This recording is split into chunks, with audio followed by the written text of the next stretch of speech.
Hey everybody, how's it going? Welcome to another episode of Factional Fight Plays Wurm Online.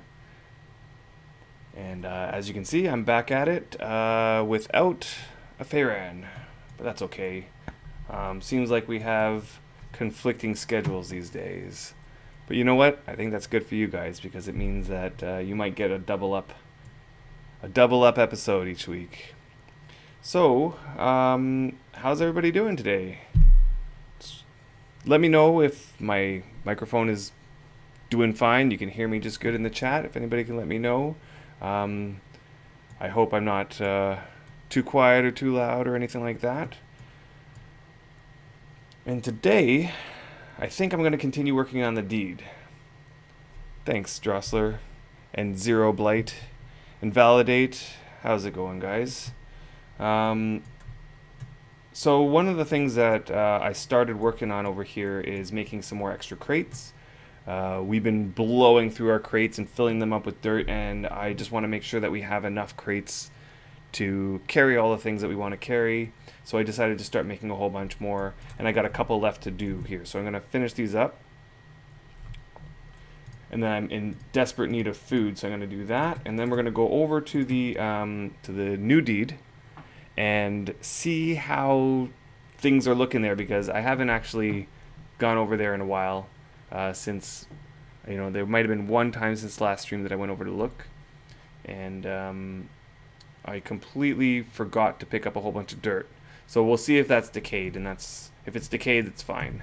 Not a big deal. It wasn't all that much dirt. It might have been a couple hundred. But yeah, we'll see what happened there. Ooh, I got a rare small anvil sitting right here. Yeah, I picked that out. I picked this rare small anvil out of my goodie bag, and I intend to imp this guy up, do some casts on it, but I forgot to put it away before the stream went live. That's okay. All right, so let's see here. Get some water. You're making your first Corbita, and it's taking a while. Yes, I recall on the last stream you said that your shipbuilding was 16. Did you get your shipbuilding up a little bit before starting that Corbita? And Validate, you're making crate racks. Oh, you're telling me to make crate racks. Helps speed things up versus loading and unloading. Yes, I do have some crate racks. I'm wondering, can you put unfinished crates in the crate racks and finish them in there? I mean, that way it's not going to be all so littered. Either way, it doesn't really matter too much. But yeah. Yeah, I'm just flexing on you with all my rares. I didn't mean to. I just looked over at the screen and I saw it there. I had meant to put it in my forge. These days, rares are quite common. The ability to make rares is much easier these days than it ever was, I think. Partially because maybe not everybody knows the mechanisms that rares are made, but the mechanism has been shared, and strategies for increasing rare chances and things have all been laid out in posts on the forums. If you are interested in increasing your chances of making rare items, then I would direct you to a forum post whose title is, I think the title is The Art of Making Rares or something like that. Yeah, careful, I'll make a rare crate. How's it going, the parser? All right, and we got a whole bunch of people in here. We got Electrical on board, Jal, Gif, Johnny, Lepezin, Not 47Y, Slow Cool, the Parser Validate, Zentablite, D Drossler. Welcome all to Factional Fight. And if you're interested in trying to increase your chances of getting rares, or maybe just, farming a rare tool for yourself or to sell, I recommend looking up the forum post named The Art of Rares, or it was The Art of Making Rares, or something like that, where a gentleman by the name of Picoto laid out his strategy for increasing his chances of getting rares. And it's one of those things that it's definitely a time-consuming process. But if you set your mind to it, and if you understand the mechanism behind how the rare system works, then you can make rare items. It just takes time. It takes time and effort, but it's one of those things that you could do if that's what you want to do. And these days, rare items are quite common, so people are selling them for pretty cheap. I think you could probably get a rare anvil for like at most a couple silvers. Probably might be worth a couple silvers or something like that now. But yeah, I always pick up the stack of unfinished crates, then build them without changing target, and finish. It drops on the ground. Oh, okay, so you do it in your inventory. And build them without changing target.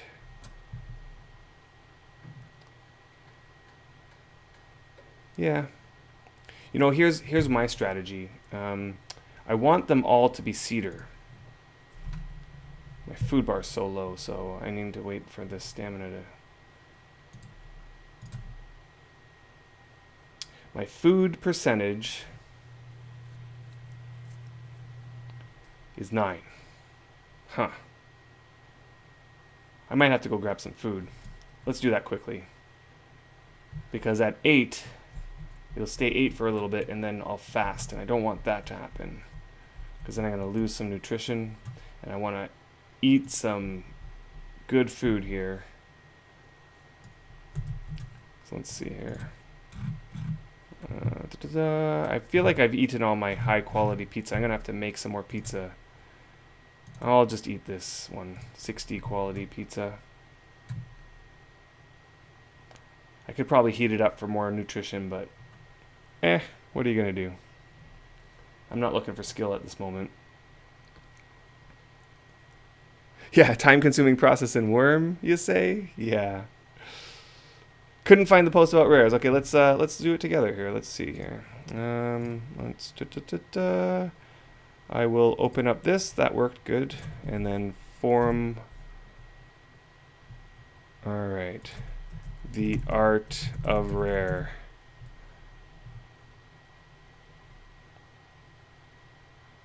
And we'll wait for that to load. Okay, I'm finished eating over here. And now, yeah, you're right. It is not right at the top. I feel like the search feature on the forums is not so straightforward. So I'm gonna show you where I think it is in the either game guides or tool belt. It's in the community assistance section here. Let's look under game guides, and it's got to be somewhere in here. I don't think it's going to be too far down. And it's called something to like the Art of Rare or something like that. There it is. Rare Guide, the Art of Rare. So it's on the bottom of the first page of the game guide section of the community assistance. And you can find it down there. I mean, it's a long post. Picoto. I talked a lot with this guy. Before he made this post, I talked a lot with him about how to make rares. He was selling a lot of rares, so at the time I was asking him, what's up with this? How did you do it? And he has this whole setup. It's quite involved, but it explains the whole rare business. And I mean, what it really boils down to is if you can get yourself 1,000 shafts and 1,000 pickaxe heads all lined up, ready to go, and you combine them one at a time slowly so as to maximize your chance of hitting the rare window. And the rare window should happen on average once an hour. It's actually every second that passes, you have a 1 in 3,600 chance of the rare window opening that second. So every second that passes, it checks. Is the rare window going to open now? Is it going to open now? Is it going to open now? And it rolls a dice. You have a 1 in 3,600 chance that each second you get a rare roll, or the rare window will open up. Now, if you average that out, on average, you're going to get 1 every hour, because 3,600 seconds are in 1 hour. And what that means is, if you just continually put together pickaxe heads with shafts, and you do this for however long you do it for, eventually you're going to hit the rare window. And if you're creating like this, putting together, and you get a rare roll, I believe it's a 50-50 chance that it will turn rare. I believe that's how it is. And you can read through that post. He goes through the chances and all the stuff. And this was after Wurm Unlimited came out, so all of the code was well known, or at least people had read through the code and figured out how it worked. And yeah. Another interesting fact is that if you do this enough, 1 out of every 10 rares that you make this way will be supreme. So you do this enough, right? Like a whole bunch of times, that the chance of a supreme is 1/10 of that of a rare. So yeah, if you do this over several weeks and you have enough materials all ready to go, then yeah, you can make yourself some rares. Hey Catspur, how's it going? And Johnny, yeah, you found it. Okay, bye Picoto. Yeah, you found it through Google. There it is. Yeah. Now, I've tried this method. I tried it once. I couldn't take it more than once. I think I only made like 300 pickaxe heads, and I already had a bin full of shafts. And I went to town, and I think it was after like the 150th, in and around the 150th pickaxe that I made, it turned rare. So it worked. Is Pinzin, you guys maybe rejoined Wurm and Preem Up recently. Thank you. No, thank you. Thank you for joining in and supporting this game and having fun with this game, because that's what it's all about. We want to spread the word about this game as much as possible and get people to get excited about it, because really it is an exciting game, and this is like an exciting time for this game, because right now the development is, I almost feel like it's just more than it ever has been, which is saying a lot considering over the last maybe 3 years there's just been, the development just seems to keep ramping up, and it's an exciting time. A lot of developer chatter, and it's almost like they're hiding things from us, but in a suspenseful way. It's kind of exciting. They keep alluding to new things going on. Just like the last couple of weeks, I've been hearing in the back chatter, in the back channels of everything, Buddha was dropping some comments that made me feel like he was working on something. And now we know what he's working on, because it just got released yesterday. Was it yesterday? Yeah, I think he released it yesterday in a surprise update. Totally wasn't really expecting what would happen, but man, it's awesome. And I'm going to talk about that in a bit. Hey, new rubric. Chonk, right? New rubric, you're Chonk. I gotta remember this. There's so many names I gotta remember. But yes, welcome back to the stream. Yeah. And Catspur, you agree? Things keep getting better and better. I know. I totally agree. Tons of stuff going on. I haven't even had a chance to go look at the new animals. Like all the new animal check, the normal mapping or whatever that they put on the animals. I gotta go see if I can find that. Okay, I gotta make one more of these. Then I'm gonna go get the wagon. What feature do you want most in the game? Huh. That's a hard one to answer because I mean we ask this question to ourselves so often, but I feel as though all of my previous ones that I've wanted most in the game have been added.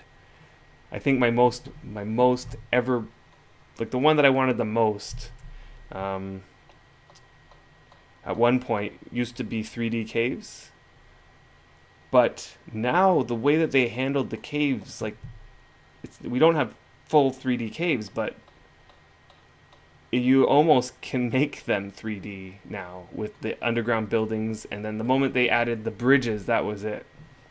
You can put buildings underground and you can connect them with bridges. Once they did that, that pretty much satisfied everything that I could possibly ever want from the cave system. So I'd have to really think about what feature I most want in the game. I'm definitely looking forward, like really, really, really, truly excited about a UI overhaul. And they've been talking about a UI overhaul for a long time. I know it's still nowhere in the near future. It's definitely something that they're still working on, and but I think that's the one feature I'm most interested in looking forward to. The priest update's coming, and that seems very close. That one also is going to affect a lot of things for me, and I have yet to decide because I'm not 100% sure how it's going to fully affect me, whether or not it's something I'm going to be so excited about or not. I know that a lot of changes are going to be made for PvP, especially with that priest update. And so that I can't say I'm excited for that because I'm not a PvP player. I'd really have to think about what feature I would most want in the game. Yeah. But I could probably answer for Feyran. For Brian, based on how he talks about it, I bet you the feature he wants most is workbenches. Yeah. Okay, Casper, you're saying, remember that new player living on my deed. Okay, yeah, Kira. Today we're talking about the small size of the dev team, and she was presuming that since it's a small team, that we don't get new stuff very often. So then I tell her that we actually get something new every week, and she's absolutely shocked. Yeah, I know. It's amazing how such a small team can pump out so much stuff. Yeah, it's great. So it's really active considering how small a team is and player community is. Yeah, workstations, yeah. Yeah, I know. They have it down, like, what's great is that a lot of the developers are players too. That's one thing that's so unique about this game. Like most of them play the game like regular players. And so they have a deep understanding about the player perspective of this game. And then when they move over to becoming a dev, they usually start as a volunteer dev, and they just do some random bits and pieces. And if they show themselves to be worthy, then they get hired on to do a project, and they just take it away. And some of the stuff that's come out of these developers, man, just great stuff. Great stuff. Yeah. So Jonah, you're saying, I thought adding all the metal types for armor, weapons, and tools was a big addition personally. I've been pleasantly surprised with the additions lately. Yeah. That was a huge addition. Yeah, all the metal types. I haven't really even delved that much into it. I'm still making stuff out of iron, mostly. I mean, part of it is that the metal types,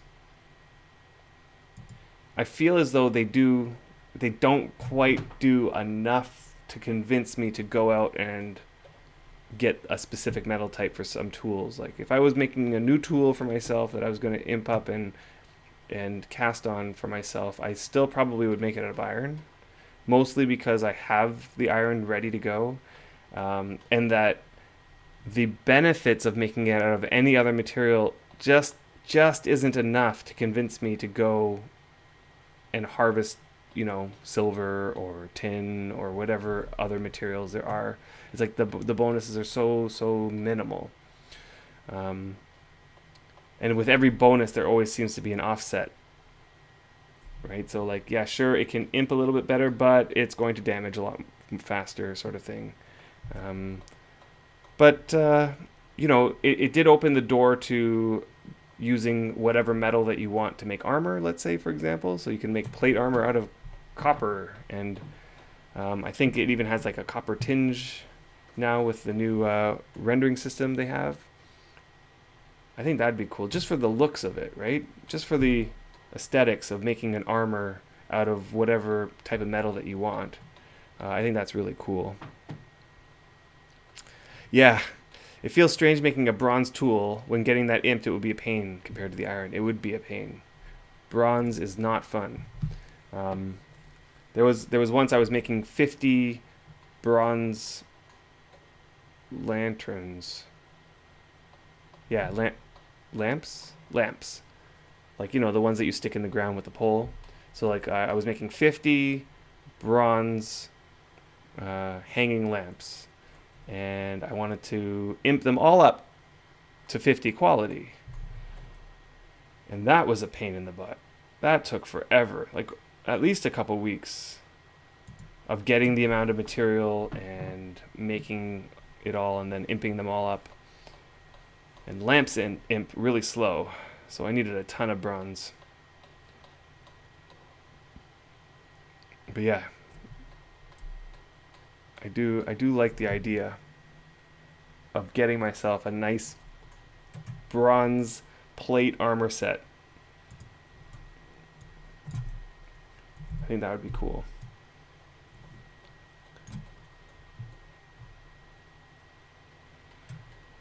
I think I might have to work on my metallurgy for that, though. Alright, so as this comes to a close here, whoops, let's stop that. I want to put in this birch. I need 2, okay, good. I'm going to open up my beer. Now, this week, we got a special beer because in Canada, this weekend is Thanksgiving weekend. I know we're like a month off from America's Thanksgiving weekend, but in Canada we celebrate in October. This is a long weekend for us, so Monday is a statutory holiday. Everybody stays home, and because it's Thanksgiving weekend, in the beer store or the liquor store, wherever they sell alcohol here, you can get these, like, breweries have been making these special beers specifically for Thanksgiving. And so this one right here, let's see if you can see that. Yeah. Is by a brewery called Lake of Bays.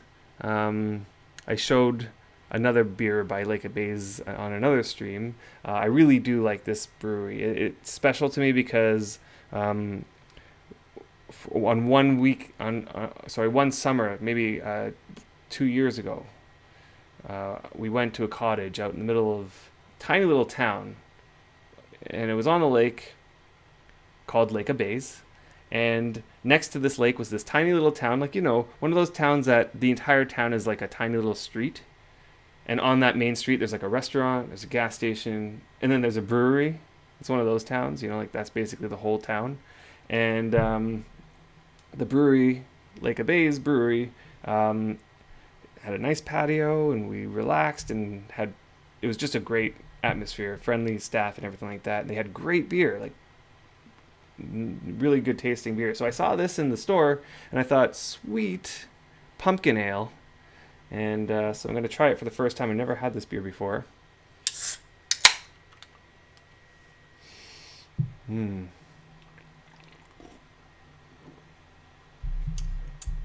Interesting. It tastes very much like an ale, which is my favorite type of beer. And it has like a hint of spice to it. Kind of like the same kind of taste that you get from a pumpkin pie. That spice. It doesn't quite taste like pumpkin, though. It tastes kind of like that spice that you get on a pumpkin pie. But that's very nice. And a deep, rich ale taste. Okay, let's see what's in here. I know Farron was using this. Okay, he emptied it out. I'm not sure what to do with this rare heap of sand. Anybody know what to make with a rare heap of sand?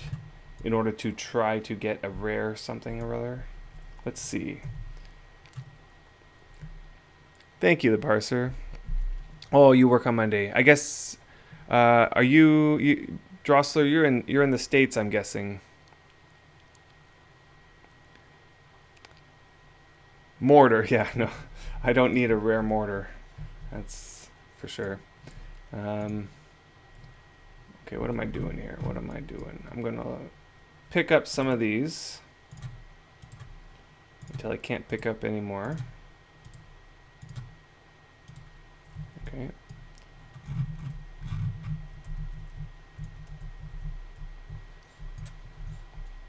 And we're gonna hope that there is some dirt over here. And if not, it decayed and I lost a couple hundred dirt, but let's see. I see some dirt piles over here. So it must still be here. Okay, good. So yeah, 30, 40. Yeah, I left it for a week, so that's okay. Dirt quality doesn't matter really all that much. So we'll see how much dirt I left on the ground here. That's 100. Oh, Drossel, you're in Canada and you're working on Monday.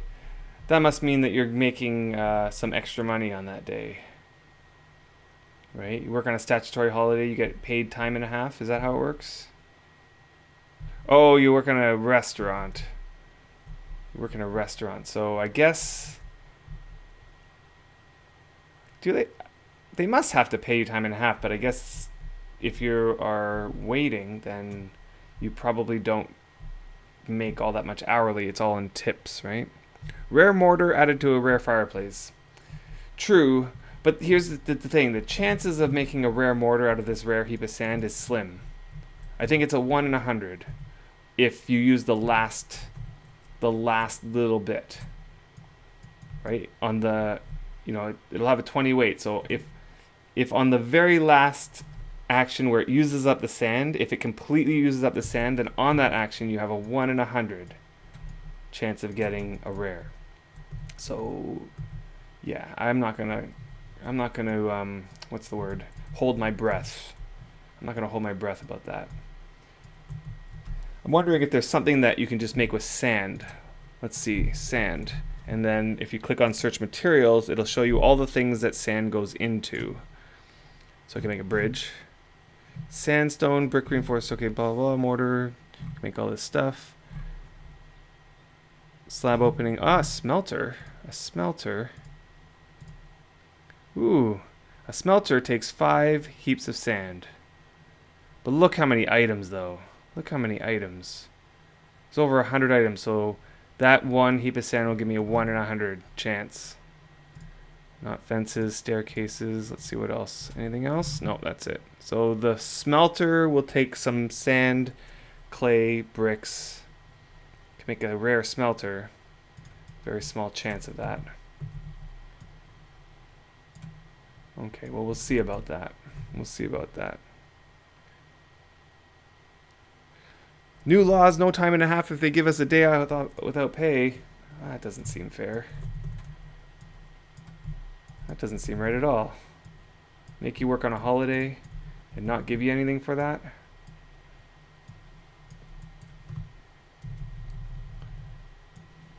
Here's one thing about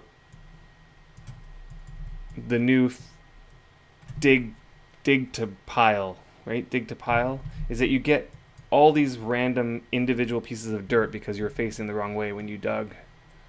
That's one thing I don't like. I wish it would just go, if there was a pile nearby, it just goes into that pile, even if you're facing the wrong way. Same with logs. You know how when you're chopping up logs, and like some of the logs go to one tile and some of the logs go to the other tile, and then you get one single log on a third tile or whatever, and when you're going to go pick it all up, it's like ridiculous trying to pick it all up. See the single dirt here.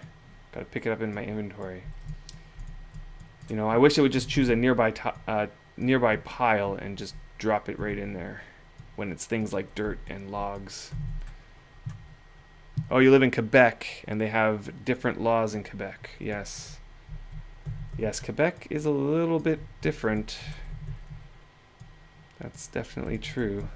So I did say a couple hundred dirt. I think I underestimated that, how much dirt I could dig.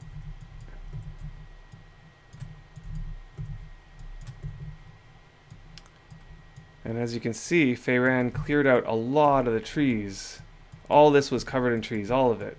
So he cleared out all the trees down to that road, I guess. And he did that on a stream without me.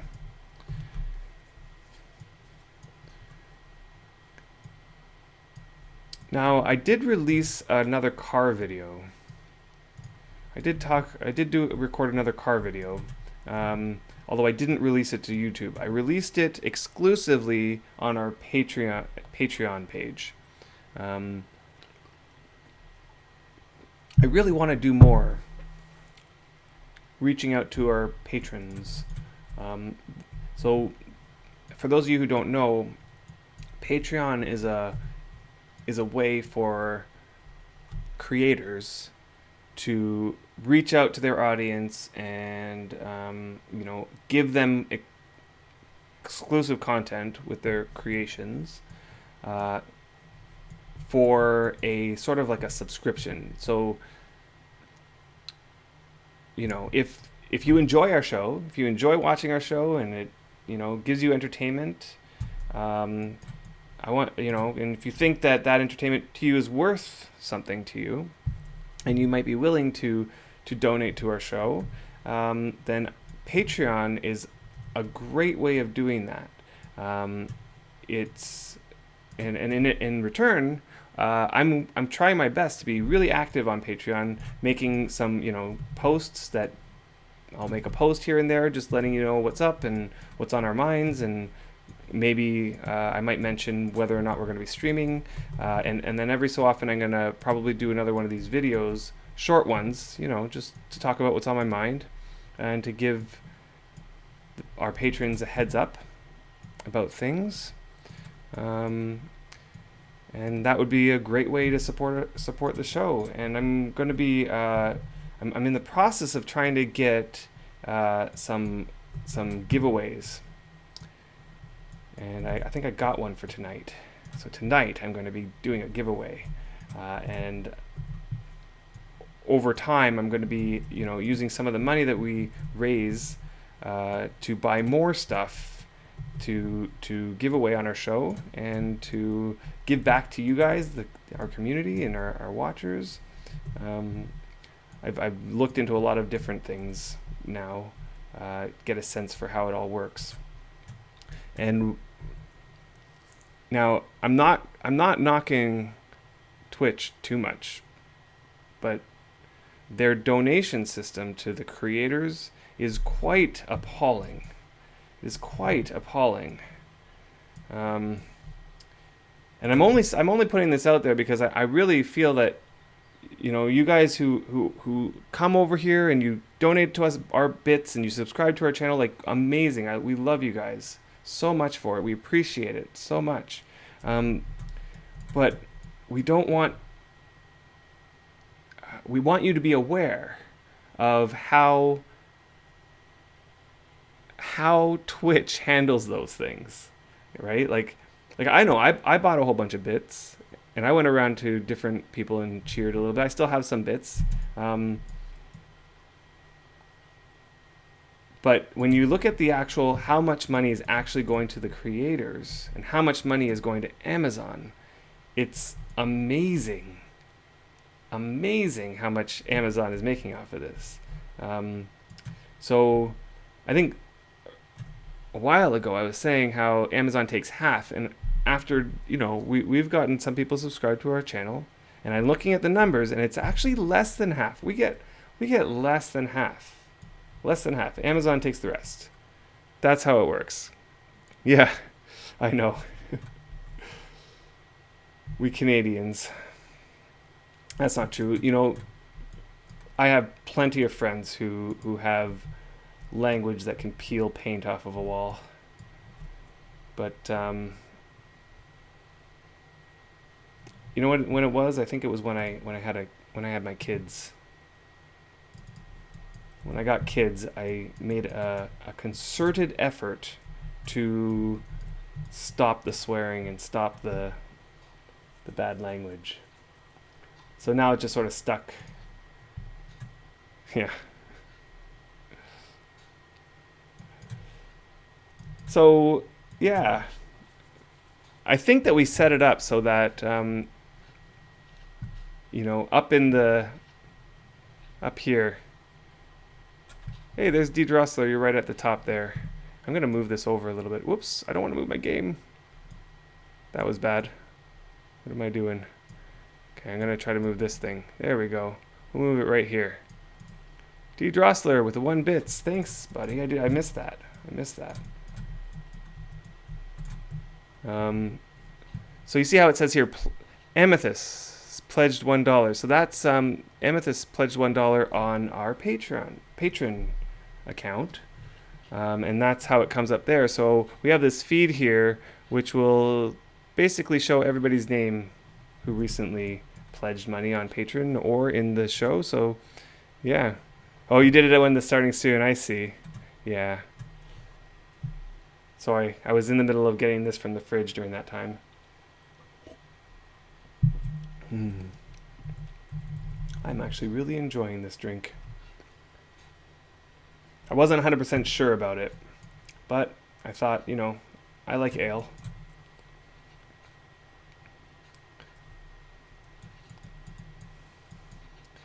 Yeah. I'm not really sure about the whole Twitch donating thing. It's the way it is, I guess, but I don't know how they get away with it. Whereas Patreon, on the other hand, they are so good to the creators in terms of, you know, the cut that they take. I think they only take 5% or something like that, which is a very small amount. So if you didn't know, we do have, you can get to our Patreon account from I put a link there on the on our Twitch channel. And what you'll get for becoming a subscriber on Patreon is a whole bunch of messages for me. It's almost like I use it kind of like how I would use Twitter. I'll just like make a little post and say what's on my mind and send it out to everybody who is a patron of ours. And every so often it'll be an extra little video. So more video content for you guys. And yeah. And then your name will come up right up here as well. Still trying to work on those emotes. Still working on the emotes. Got to figure out what to do about that. I really want emotes for our channel. Really do. I just got to figure out what those emotes are going to be. We have a couple ideas floating around. I'm wondering if we can change them. Like, let's say we make an emote and then we decide, don't want this emote anymore. Want a new one. Hey, David Rossler. Thank you so much for donating, for pledging $5 on Patreon. Thank you so much. So yeah, with the emotes, I'm not sure how really to do them. I'm not an artist, and I am a complete noob when it comes to doing video or digital art. Now Brian does have some experience with digital art. He's not an artist, but he's definitely good at the digital part of it and making things look real nice. So I just gotta convince him to try to work on something, and I'll help him as much as I can. You guys are so legendary characters in Wurm scene. We need at least both of your heads. Perhaps tier 3 could be something special. like one of those, I don't know if you remember, but on those, we did those tutorials, those short tutorials, and Brian took our heads and made them sort of like a little bit animated through a series of like expressions that he pulled from the videos. I thought those were hilarious. Maybe one of the emotes could be like an animation of that, or one of those guys. That'd be funny. Yeah, there's one of me doing this expression where I'm just like, you know, one of these ones, like, oh. Tier 3 could be the Labyrinth prize. Okay, so like a little emote of the Labyrinth prize. That'd be cool. That'd be cool. Ooh, rock. Rock. Man, the rock on Xanadu is just ridiculous. 54, 61, 35, 10. And then rock, yeah. Alright, well, I might just have to clear some more rock here, because, well, all of that's going to get surface mined down. And I want to bring all of this down, this whole platform down to, you see, this level here, about that level. Not all the way down to there. And I'm going to bring all of this up. I'm going to raise all that up to about this level right here. Maybe just a little lower than this level. I haven't quite decided exactly, but, you know, somewhere in that vicinity. So rock there is not good. That just means a lot of surface mining.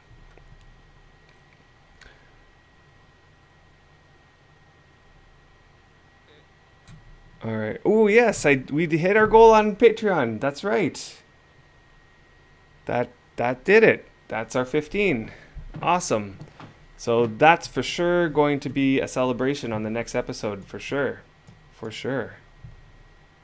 Yeah, there it is, Failfish. That sort of look. That emote is like, yeah. Did those tutorials, you know, we made those tutorials because we wanted to help people learn the game, but I feel like after doing all of them that they weren't comprehensive enough. Like I don't feel like they taught enough about the game. But the problem was each one of those videos took so long to make. Like I remember there was one night we spent like a good 5 hours. Hey Drossler, thanks. We took like 5 hours just to make, like, just to get this scene just right, and that 5 hours ended up clipping out to be about 30 seconds of video. It was the one where it was a tutorial on how to run away. So we had all these tips and tricks about how to run away, and there was this one where we were showing how to use an enclosure to get away from this troll, but the troll just would not agree. Like it just did not do what we wanted it to do every single time. We spent forever trying to get this troll to do the thing we wanted to do. I think it was that we wanted it to go through the building because the door was unlocked, and we were trying to show that if you go into an enclosure with a door that's unlocked, that trolls will follow you in, but it just wouldn't.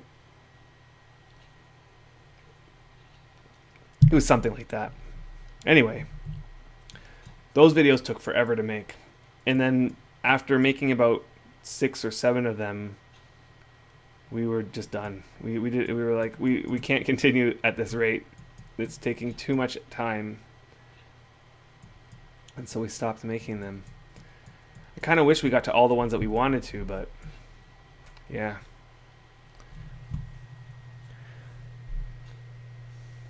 And my experience so far with making my own emotes is that I'm really happy. I decided to go with 3 different expressions. It means that they're easy to use in different situations. Yeah, you know, I do like the idea of expressions. You know, like one laughing, ha ha ha ha, and one going like this would be kind of funny. I mean, like there's that one that people do where it's like, is it John Goodman, or at least it's somebody who looks like John Goodman, and it's him doing like the with his hand under his chin. That one could be used in a lot of different situations.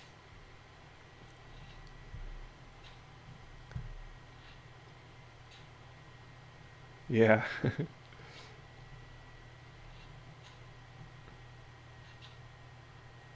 Yeah, cool. Yeah, well, I'm glad those tutorials helped. I'm glad they helped. You know, a lot of them are obsolete now. Like that runaway one is completely obsolete, I think. Maybe not completely, but now you, as a new player, you have 24-hour playtime where you pretty much won't get aggroed from anything anymore. Um, I guess after that 24 hours, you still might want to be running away. There are some like good strategies there for running away and staying alive. I just remember when we first started out, Brian was the master at running away. He never died. Like if Brian died, it was like due to a bug or something. Aside from that, he never died because he was a master at running away. He knew all the little tricks and ins and outs and how to, how to just narrowly escape. And so in that video, we shared a lot of the little ones and all the different things that we do to get away. So Catspur, on a completely different topic, archaeology. I know you guys are huge on archaeology. Are you guys also highly annoyed by the way that the fragments are sorted in inventory? So do you mean how when the fragments get sorted, so like the container fragments and the metal fragments and the wood fragments, do you mean like that? Artifact order, let's see.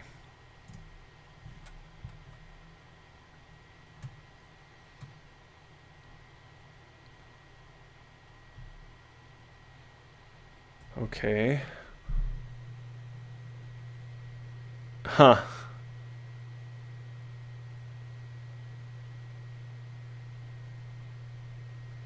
I see what you're saying.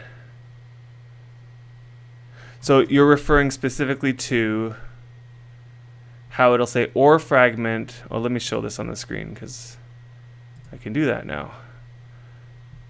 Okay. So let me see.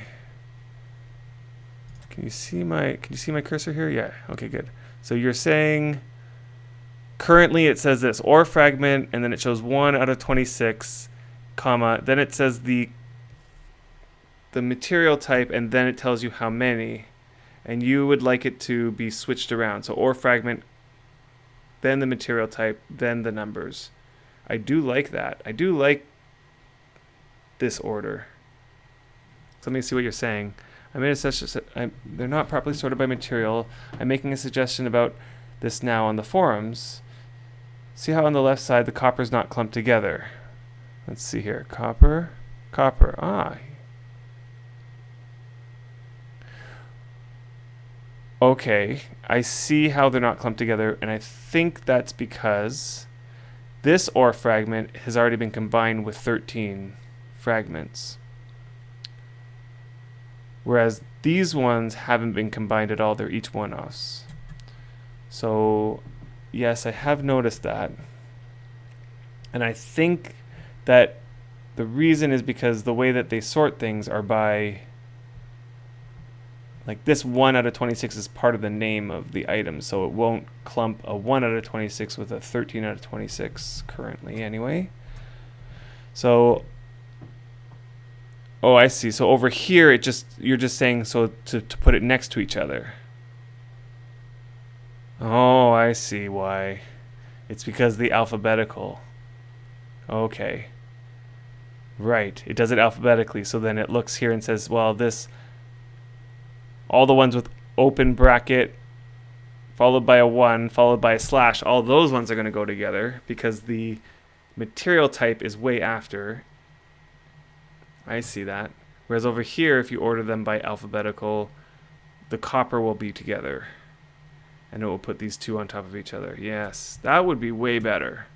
I also think that it's better for reading it. I felt like I had a real hard time seeing, when you're looking at it like this, keeping track of the material type because it was being separated by the little square bracket numbers. Right, so you see the ore fragment, and then to see the material type, you have to sort of skip over that part. And I had a hard time doing that when I was in a massive group of stuff. So yeah, I completely agree with this suggestion. It's such a small little thing that they could do. Just change the order of the words. Yeah. So you've been working on archaeology for days now. Yes. How do you like it?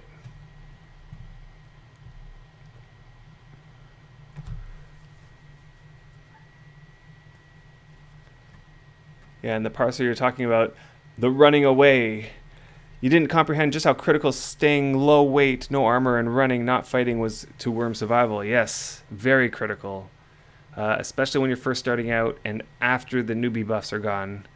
If you haven't gotten your fight skill up and you encounter something like a hellhound or a crocodile, yeah. Especially though, there's some of the conditioned. There's a condition. I think it's either the alert condition or it's one of the conditions makes them run faster. And an alert crocodile can actually outrun you if you're on a non-traded horse going like, 15 kilometers an hour through the, grass or whatever. It can outrun that. So there are a few things in here that you kind of really have to be creative when it comes to running away. Taking off armor to survive is so counterintuitive. Yes. Kind of. Not if you're going to turn around and fight it, but if you are going to run away, less armor is better. So you got lots of statue pieces now. Yeah, me too. I haven't finished a statue yet, but getting there. Okay, so the couple dirt pieces here. Let's get rid of this dirt. See if we can make that all rock. The picture's still open, yes. Thank you. Gotta remember that. I'm gonna put this in here. Let's get rid of that. There we go. Okay, lots of rock. I am curious, actually, now that I have a whole bunch of rock open, about what's in here.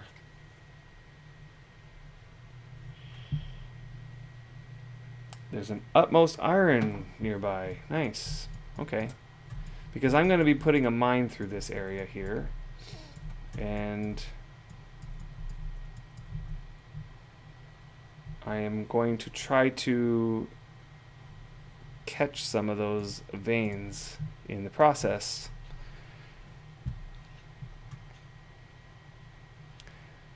New rubric. One of my favorite Wurm activities was exploring remote, abandoned, overgrown, decaying deeds. Absolutely. Me too. With the hope that maybe something valuable is left behind and that the building has decayed to let you in. Yes. Very exciting times.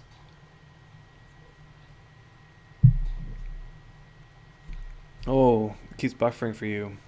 Is it on my end? I know that Faye was having problems with his stream, and that was due to him. It was all his issue. Is it buffering for everybody? Because if it is buffering for everybody, then it's possibly on my end.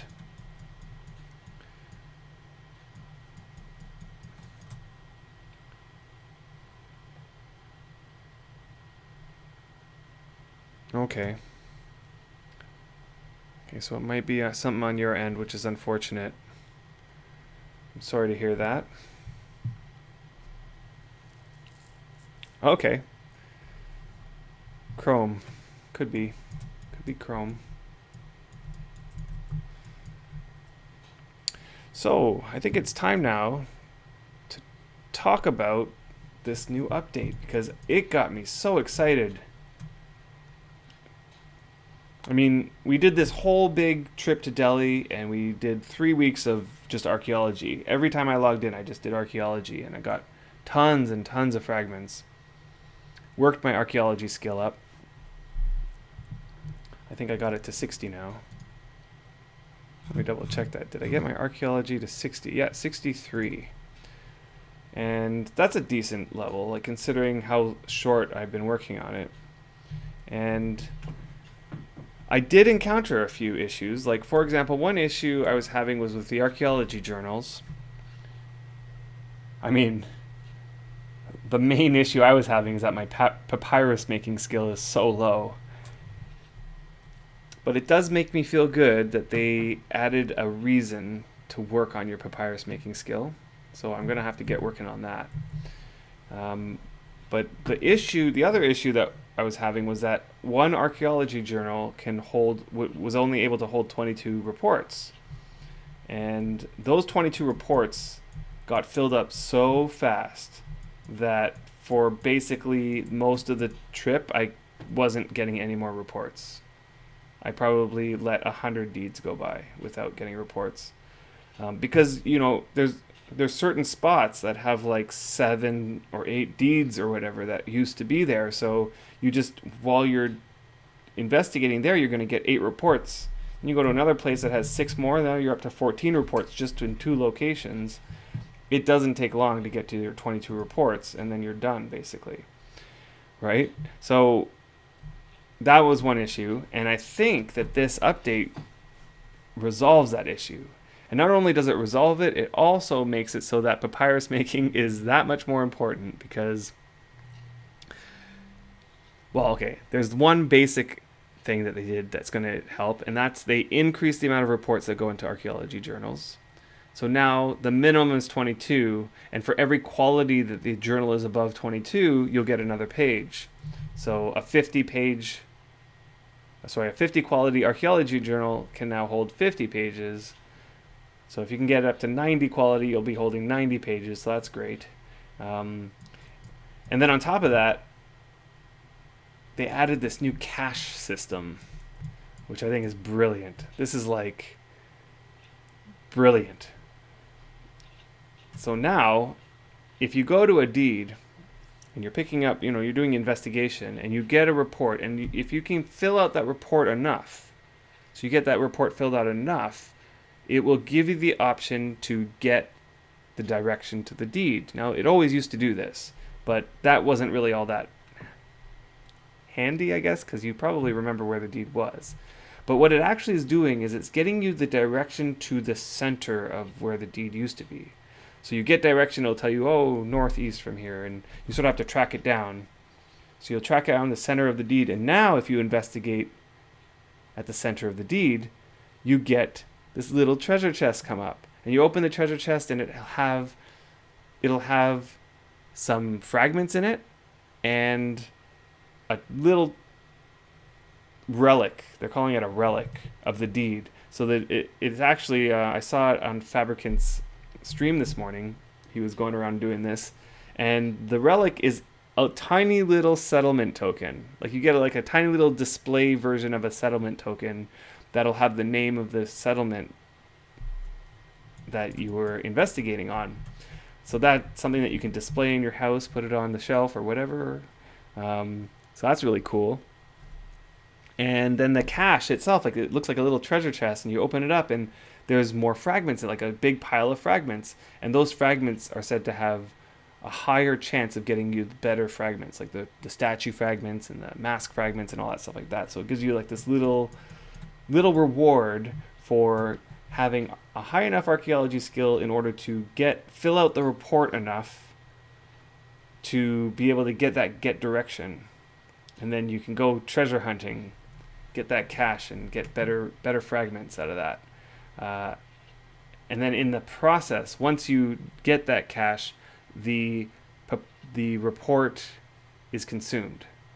So it'll remove that report from your journal, and in order to get that cache again, you'll need to make a new report and investigate that place again until that report gets filled out enough for you to get the next cache. Okay, so this creates more of like your journal is going to be fluctuating. It's not just going to get filled up and be stagnant. Once you uncover these caches, which now seem to be the goal, like the goal would be to get those caches because they have the valuable fragments. It's going to use up some of your reports, and you're going to have to continually replenish those in order to continually get those caches.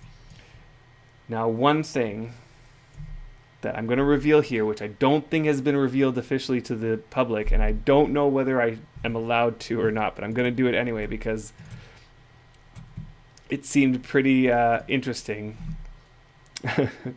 I am sorry, Buddha, if I wasn't supposed to say this, but I'm going to say it anyway. It turns out that the quality of the report will increase the the loot that you get from the cache. Right? So if you have only like a 50 quality report, like 50 quality page, or, you know, I think it has to be 30 in order to go into the journal to begin with. So if it's like a low quality report, then you're not going to get a great cache. But if you have like a 90 quality report, you'll have a better chance at getting a higher reward from those caches. So this really gives you incentive to increase your papyrus making now, especially if you plan to do this stuff. So I thought that was great. That's a great addition. Making the quality of the report affect the outcome of the cache.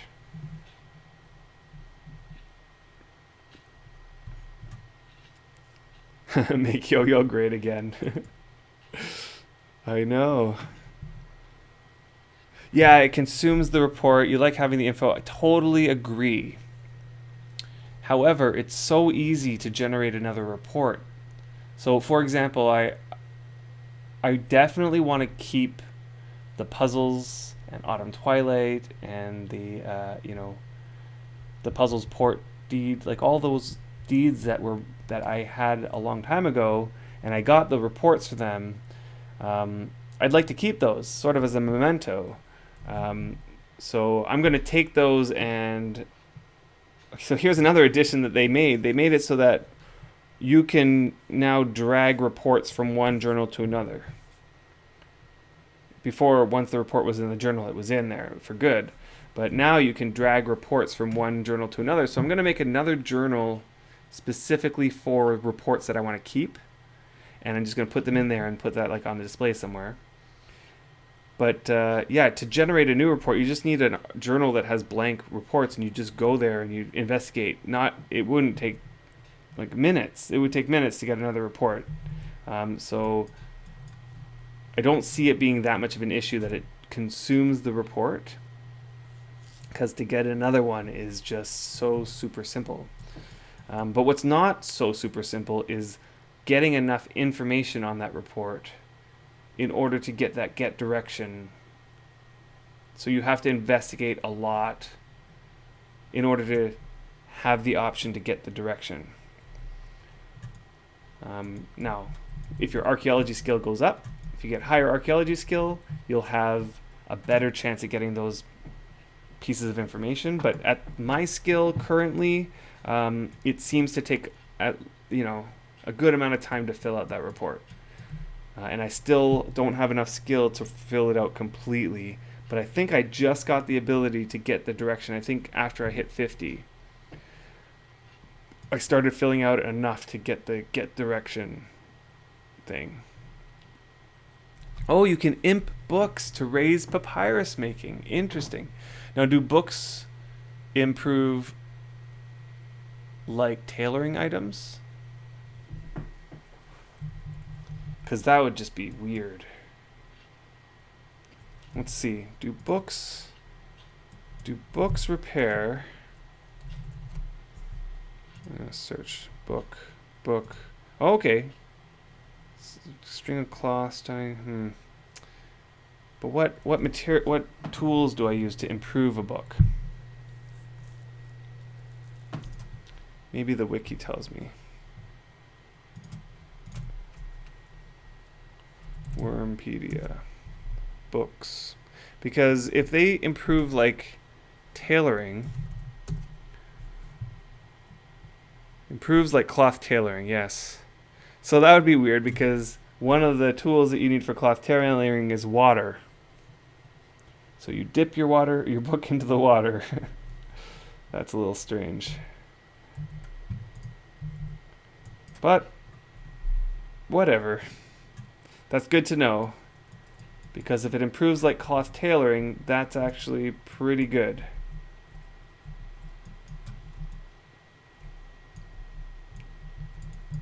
So time to work on my papyrus making. Wash your book, yeah. That's good information. Thanks, Parser. You have 58 yo-yo skill? Wow. Just wow. Let's see what my yo-yo skill is.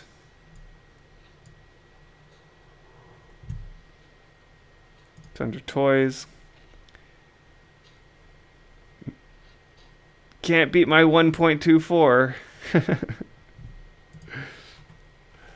Man.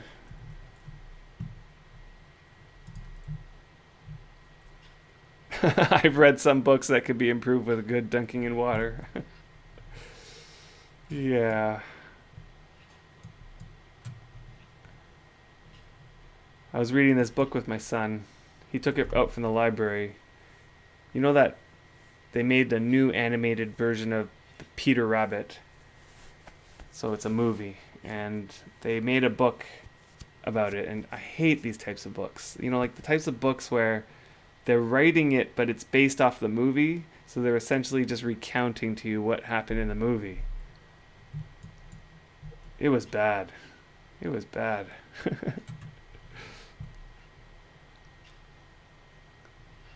So yeah, I know what you mean.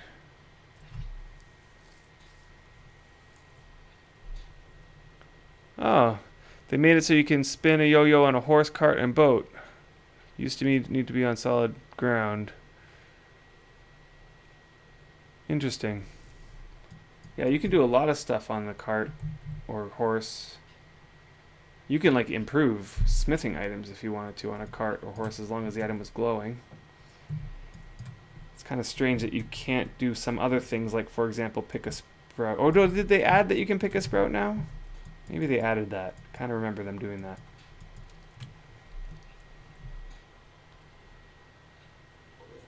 Mm-hmm. A book made from a movie made from a book. Yeah.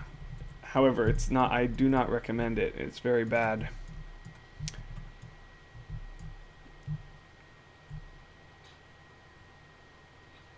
I've been making deed centers with statues. I wonder if I need to stop doing that. What do you mean by that? That you've been making deed centers with statues?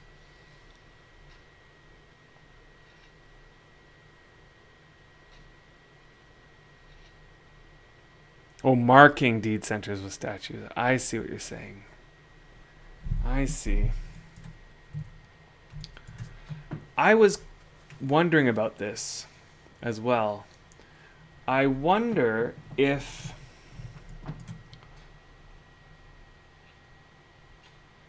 so with this new cache system, let's say you use it to create the report, to get the direction, and you locate the center of the deed, and you get the cache. The report gets destroyed. Now, the next time, let's say I don't make a report. You know, I waited a few days. I come back to that same tile. I just remember it. I mark it or whatever it is. And I just investigate there. Will I get the cache again? Or do I need to fill out a new report? Like, is that filling out of the report mandatory? And I kind of feel like it is. Because getting the cache or digging it up consumes the report. So I think it would make sense to assume that you need to have the report filled out before you're able to get the cache. So I'm not sure if it matters if you've been marking the centers of deeds, because the person will still have to fill out the report and do all the legwork.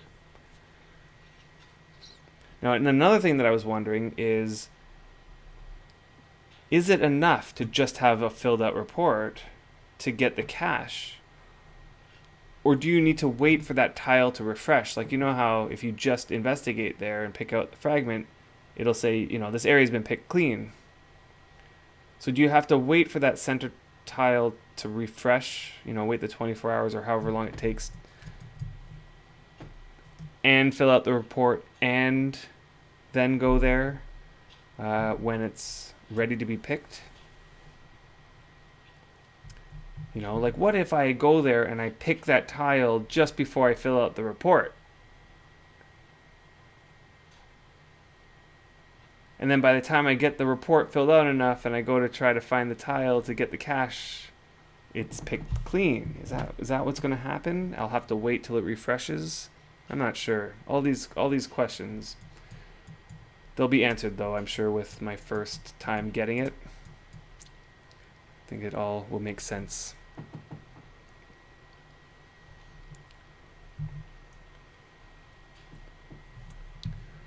What else was added? There was something else added that was interesting. Let's take a look at the update, the patch notes.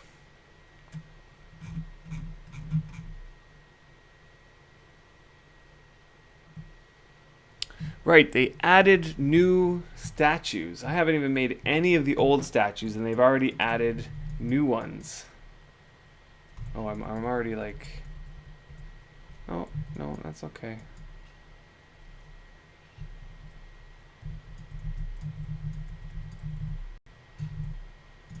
Yeah, so they new statues. That's kind of interesting. Wood types have been added to wooden items. That's awesome because all the wood types used to be birch wood. Like everything used to come out birch, which it's kind of annoying. But now I guess all the wood types have been added. That's good. Fixed for some moon metal fragments. Not sure what was the problem with those, but they're fixed. What else? You can also now get an extra bonus in areas that are considered valuable according to archaeology, making fragments a bit easier to gain at higher levels in those locations. You can also now get extra bonuses in areas that are considered valuable. So I wonder if that means, like, valuable meaning, you know, lots of deeds have been there, and or the original deed that was there was like a long time ago, those sorts of things. So you get an extra bonus in those areas. That's kind of nice. And then there was one more thing that I remember reading. What was it? Oh, not what I was thinking, but another thing that was interesting was that now they're trying to reorganize some of the categories. So with this patch, they made it so that statues are now under the container category. So before, it used to be that statues were uncovered from the unidentified fragments. Okay, those had a chance to become statues, and I don't think any other type of fragment made statues. But they changed it so that now you're going to get a lot more container fragments, and the statues will come from the container fragments, which is just a reorganization of where they end up being. But I also heard that soon they're going to make it so that there's a whole statue category. Okay, so instead of having container fragment, all the statues under container fragments, they're going to have the statues under their own statue fragment category, which is good.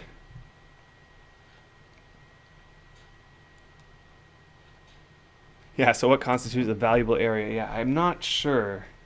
It's very vague. But if I had to guess, I would say that an area would be valuable if the deed that had fallen on it was super old. The older the better. And then also if more deeds had been in that spot, that would make it more valuable. I think that's what they're referring to.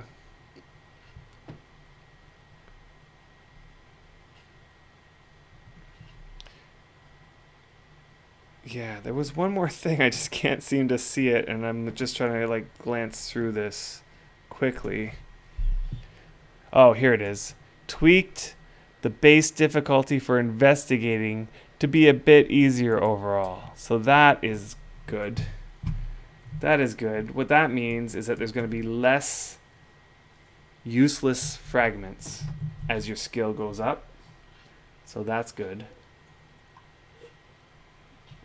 Because even at 63, I was getting so many useless ones that I'd be throwing them away. One thing I did notice is that there wasn't a feature added to discard fragments. And it remains that the only way to get rid of all these massive amount of useless fragments is to sacrifice them.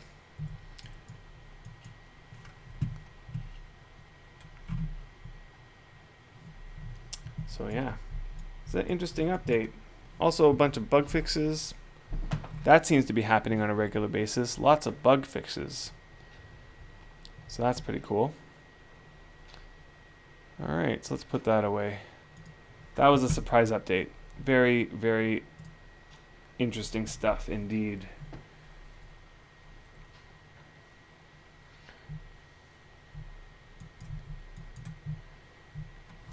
Now there was another thread on the forums that, I was following it for quite a while. It had to do with the state of the economy. Let me see if I can find it now. It's in the town square, and it just got bumped recently. So I started rereading it all. The Wurm economy problem. And it got bumped recently by a gentleman by the name of Quasiwood. Let me see if I can find his post here. And he had some interesting ideas. Now, I've been thinking about these ideas for a while since I read his bump. He posted it on September 22nd, so it's a couple weeks ago that he posted. And I was thinking about them. So one idea that he posed was to spur the economy. One thing that we could try, one thing that could be done, is to make it so that scale and drake leather armor, make it so that they can only be imped by dragon scale and drake leather armor, like by the materials that they're made out of. And I know this is kind of like the way that it was on Epic, and I know that that meant that a lot of people did not use those armors because imping them was just ridiculous. But I thought, if they somehow balance it so that the amount of drake that drops, like the amount of materials that drop off the drakes, gets boosted a little bit, but then create a sink for them, which would be the, needing them to improve. I can see how that would spur the economy a little bit anyway. Now I know that it would be a nerf, and I'm definitely not saying that this is the way they should go. But what I'm saying is that the principle behind this suggestion is a good principle. And maybe don't do it to this particular one, but moving forward from here, these are the sorts of things that should be in our minds when adding new items to the game or adding new features, or if you want to create new things that spur the economy.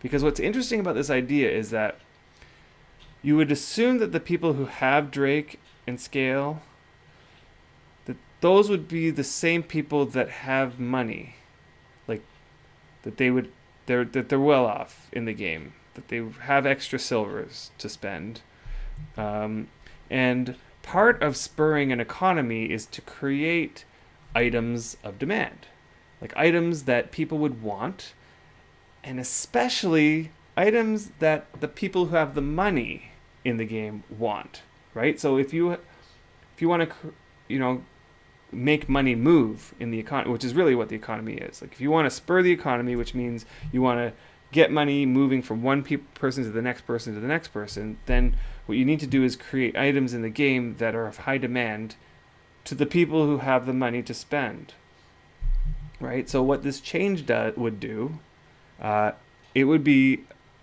a way of motivating those people who have silvers to buy items to improve, let's say, their drakes and dragon scale armor. It would also, if you imagine that the people who get the drake and scale armor are the people who are like, tracking down the dragons and maybe doing public fights, or I don't know. The thing that it got me thinking about is that if this game was going to make any changes to help the economy, the changes that it should make are ones that increase the number of items in the game that are desirable to those people who have the money.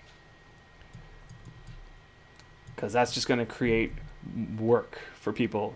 Now people are going to go, okay, those are the items that we need to target, and we're going to work really hard to get those items and then sell them, and it'll create flow in the market. It'll create another thing for people to strive to go get so that they can sell them, and it'll create another thing that people want to buy. Still not a good solution. Okay, let me read what you guys are saying about this. I don't think one item would change it. Yeah, I totally agree with you. I'm not saying that this is the one thing they should change that's going to create a good, that's going to fix the economy. But what I'm saying is that if changes are going to be made, that this line of thinking is the same line of thinking that we need to continue, because it targets the right people. It creates an item. It creates demand for an item that would be desired by the right people, that would create flow of money.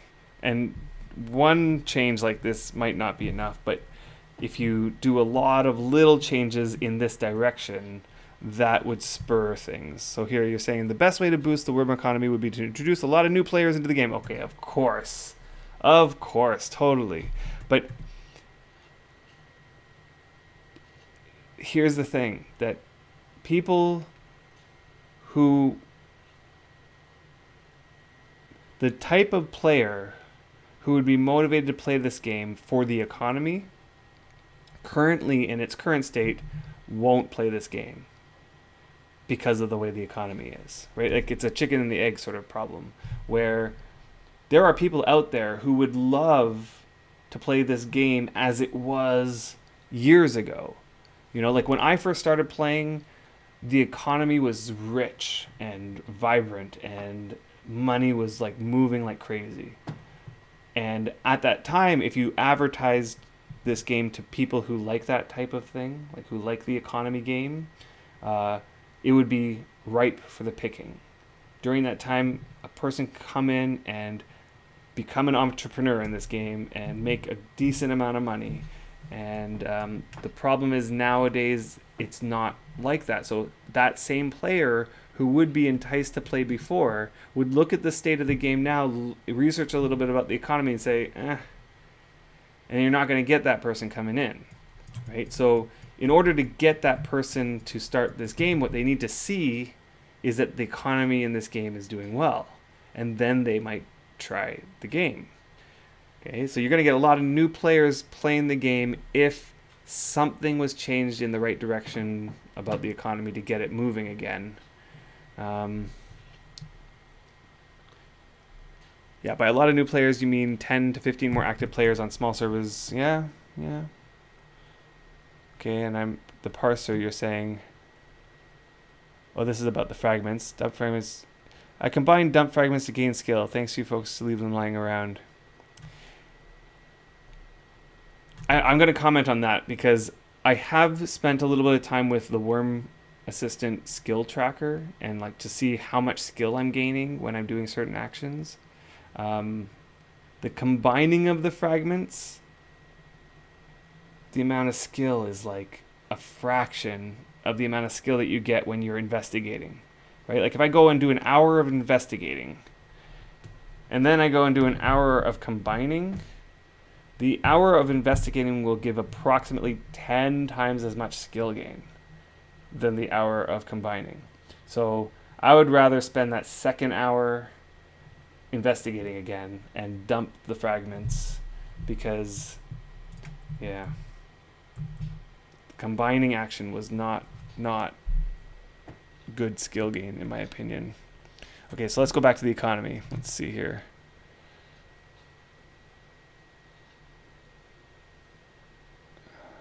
Yeah.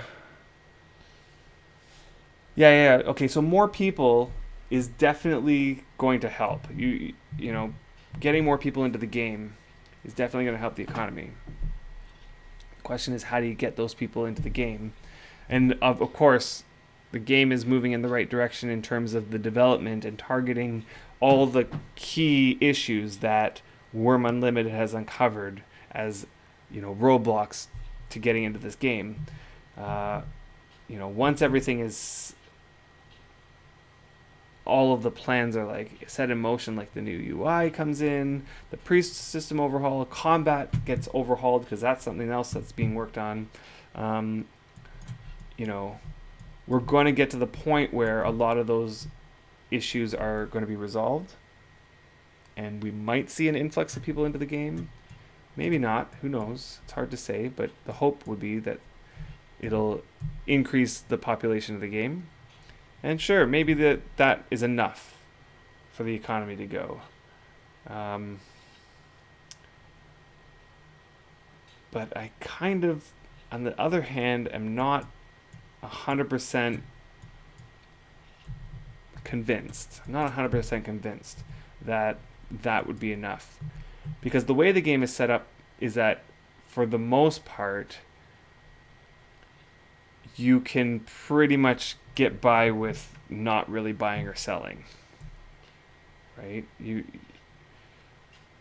For most average players, they're going to go through this game and level up on their own and buy very little, if not, maybe nothing at all even. And if they do buy something, it might be a random tool here or there, which are so, there's like no value to those tools now. Like if you go to sell a $50 quality tool these days, you probably may as well just be giving it away. Like if I went even a 70 quality tool, if I go to buy a 70 quality tool, which in the hands of a newbie would feel like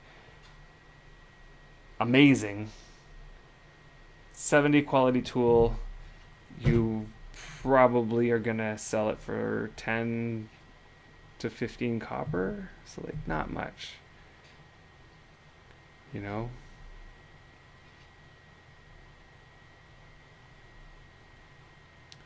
Yeah, most of what's being exchanged seems to be high-level items that are expensive, not really low-end tools. I may be wrong about that, though. Hard to tell. Yeah, totally. Like, I mean, see, that's the thing, right? The economy it's not going to be spurred by making it so that the new players, making it so that the new players are going to buy a whole bunch of stuff. What you need to do is make it so that the veteran players are going to be buying a lot of stuff, because it's the veteran players who have the money, right? So that's what I'm trying to say, is that if any change is going to help spur the economy, it's going to be changes that increase the demand for items that are desirable by the veteran players,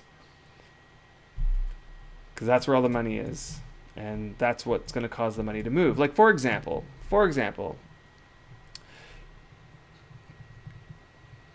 the game, I feel, is already moving in this direction with archaeology and these statues, right? I've seen people paying 20 copper per statue fragment. Now, I don't, like, that doesn't sound like a lot, but some of these statues take 96 fragments or even 100 and some odd fragments. So let's say, even if it was 50 fragments, 20 copper times 50 fragments. What is that? That's over 10 silver right there, just for a statue. 10 silver for a statue? And people are paying this, right? This started a whole, that actually started a whole like economy boost right there. Right? And who's paying that? It's the veteran players. Right? And they're buying these rare statues because they made them pretty hard to make. I haven't even picked up a single fragment that's one of those god statues. Or I think I got one dragon statue fragment, and that's the one that takes 100 and some odd. Whereas at the same time, I got like 30 mountain lion statue fragments. Right? So they made this system where these super rare items, like these Drake statues or the god statues or the masks, which are even more rare. So they made these items that are going to be highly desirable by the people who have the money to buy them. And then even a brand new player can go hunting for these fragments. Right? Like, this is a great moneymaker for a brand new player. All you need is a trowel and a metal brush. You can make that yourself. You go out and start working on your archaeology skill, and it doesn't take that long. Get it up to 50 pretty quick. And then you're getting these statue fragments that are going to sell for... Now, the price of them might go down, up. It's hard to say what people might be willing to pay for them, but I saw at least 2 people buying them for 20 copper each fragment. It's good money making. Good money making. And that's a good system for spurring the economy, for sure. Totally. Just need more of that.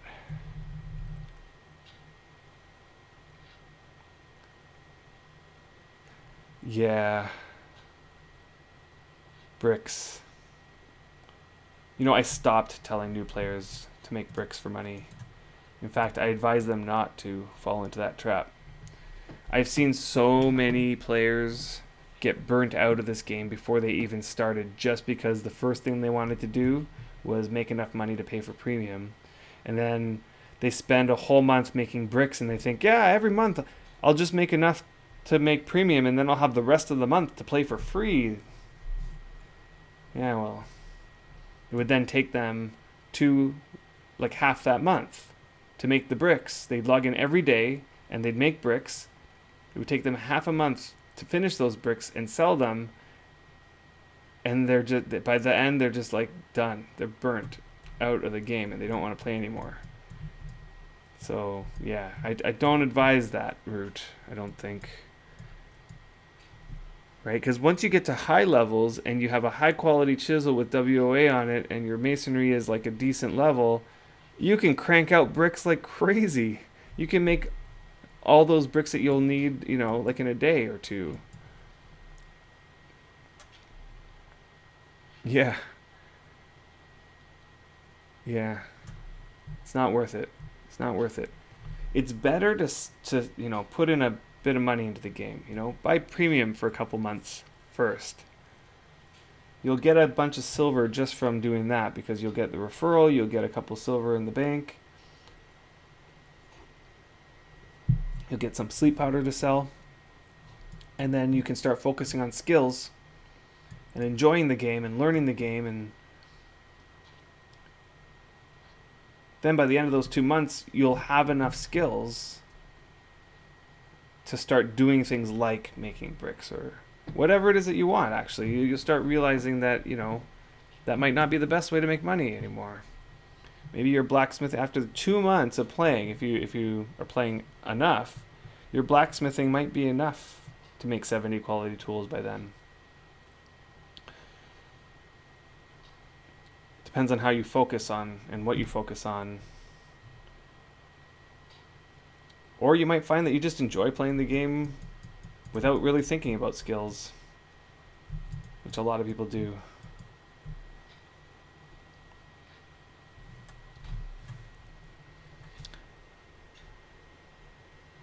Yeah, where's the sink? It's true. Where is the sink? And I think that goes for not only statues, but for pretty much everything else in the game. I think that was a decision made long ago about not making decay happen too much. I think decay was a very unpopular thing in this game, to the point where it used to be that so much more decayed, and by a lot more too. And now they've reduced decay on lots of things to a very minimum. And that's a popular change, I think. People like that. And you're right, that is definitely counterproductive to the economy, but it is also a balance that they have to strike to keep the players that love this game playing the game, right? Like if I, let's say, took a month break and came back and found that my entire deed decayed, or all my stuff decayed, chances of me premiuming up, paying more money for the game is low. But if I come back and all my stuff is there and everything's ready to go and not really much decay happening, I'm going to probably put my money back in to get started up again. Right? So, yeah, I think that the balance needs to be there.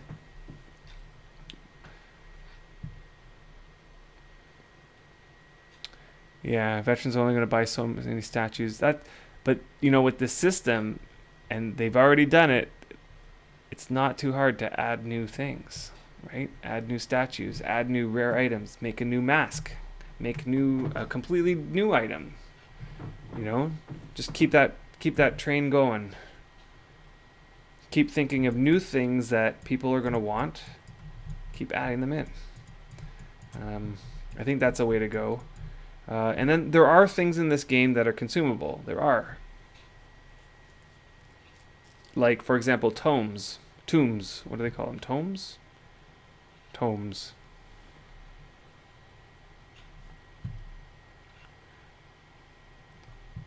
Things that are consumable. I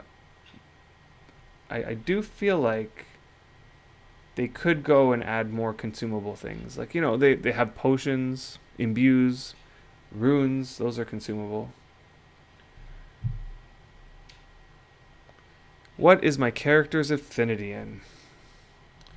My character's affinity is in longbow. And after all this digging, I thought I might get a digging affinity. I haven't gotten a single one of those extra affinities. I know some people are lucky. Some people have been real lucky. Let me see. Let's see if maybe I got one without really noticing it. Nope, doesn't look like it. I did a whole bunch of blacksmithing since they added this thing in. I did a ton of weaponsmithing. I got my weaponsmithing from, I think it was just below 68 up to 70.37. And for those of you who've done the weaponsmithing grind, they know how long that takes. It's not that's not like a little amount of imping. And didn't get anything there or anything in any of the, characteristics or nothing. I did a ton of digging. Got nothing there. We did a ton of archaeology. Got nothing there. So yeah, it looks like my only affinity is this longbow affinity. Tomes. It's tomes. Yeah. I've kind of been avoiding the tomes topic. Mostly because it's a system that I'm not quite too happy with it being in the game.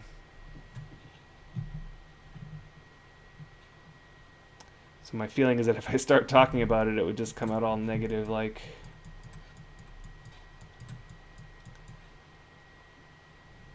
You have blacksmithing. So lucky. So lucky. What does it mean when it has a 3 times, like this one here?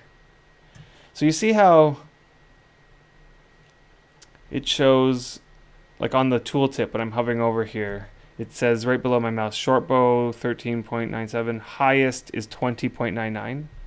Well, that's because at one point my short bow was at 20.99, but because I died a whole bunch, it removed that much skill.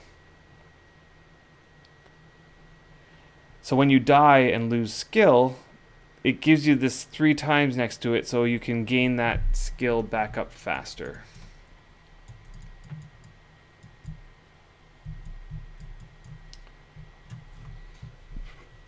So you literally gain that skill 3 times faster than you would normally until you reach back to what it was before. So yeah, D. Drossler, you're talking about the epic change. So they did this as well for when they made it so that you can transfer your character from epic over to freedom. There was a big hullabaloo about this because the problem was that when you're on epic, there was a couple things going for you there. Technically you get double skill gain on epic, but then there was like, here's the thing about the skills in this game is that as the higher you get, the slower it becomes, right? So let's say I skill up for a certain amount of time, however long it takes me to get to, like, let's say 50. Let's just throw out a random number here. Let's say you grind your skill for 10 hours and it gets you to 50, right? Well, if you then grind your skill for another 10 hours, you're not going to double your skill anymore. Like, you might get to 60 now. And then you go for another 10 hours, you might get to 65 or something like that, right? So from what I understand, and I could be completely wrong, but from what I understand, when you're on epic, your skill gain is about double the rate. So that means in the time that it takes us to get 50, it would take half that amount of time to get that on epic. Now, I know that a lot of people who are on epic, yeah, it's not linear, yeah, exactly. So people on epic didn't feel it was like that, especially when you get to the higher levels, like once you get to 90 and above. And there was a reason. It had to do with the skill curve, right? Because once you get up to 90 on epic, your effective skill is basically like 99. Like you were on a curve, right? So when your skill was 50, it's almost like it's acting like it was 70. That's what it means to be on the epic curve. Okay, so your skill always acted way higher than it actually was. And so because it acted like the skill was at 70, the amount of skill gain you're going to get is much less, especially if you're doing actions that require you to have low... you know how, like, with mining, you need the ore to come out between 1 and 40 to get a skill tick. But if your mining is 50, it was actually acting like it was 70, so all the materials coming out way higher than 40, so you're barely getting any skill, right? So there was like this counter product of this whole skill curve that caused your skill gain to go slower. So there was like weird balances that had to be made. So they did this crazy simulation to try to determine whatever your skill was on epic, how much would you have, what would your skill be on freedom if you did that same amount of stuff. So like, let's say a person had 80 mining on epic, and now they're allowing you to come over to freedom. Well, they don't want to give you 80 mining on freedom because maybe the amount of time that you spent mining on epic was much less than somebody on freedom who has the same skill as you. So they didn't want to devalue that skill. So what they did was they lowered all the epic skills down by a certain amount based on some calculation that they did. And that calculation was based on some simulation that they did to try to figure it out. So let's say you came over and now your skill's down to 72 or something like that. So for all those people who came over from epic, they basically came over and all their skills went down by a certain amount based on some formula. But as a compensation of losing all those skills, what the devs did was they allowed you to have all of your skills have this ×3 until you got back up to what you had on epic. So that's how they handled that. And there's another rare roll. See, you can have 2 rare rolls so quickly.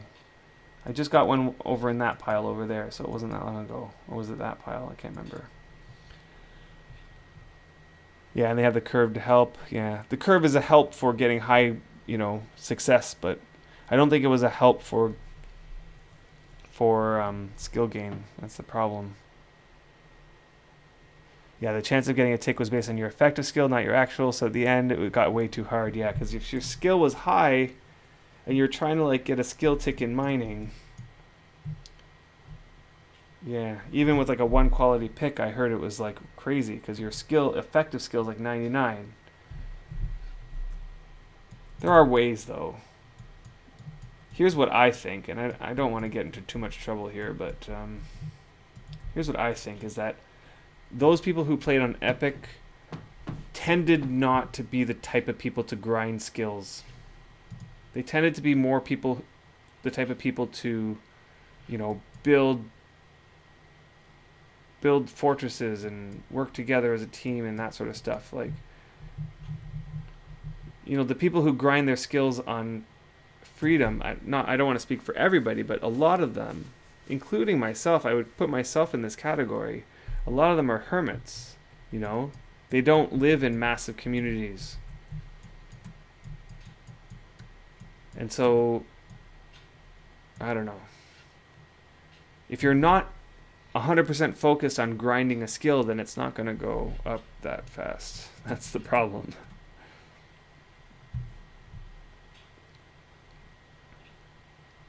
Yeah. Yeah, there was a lot of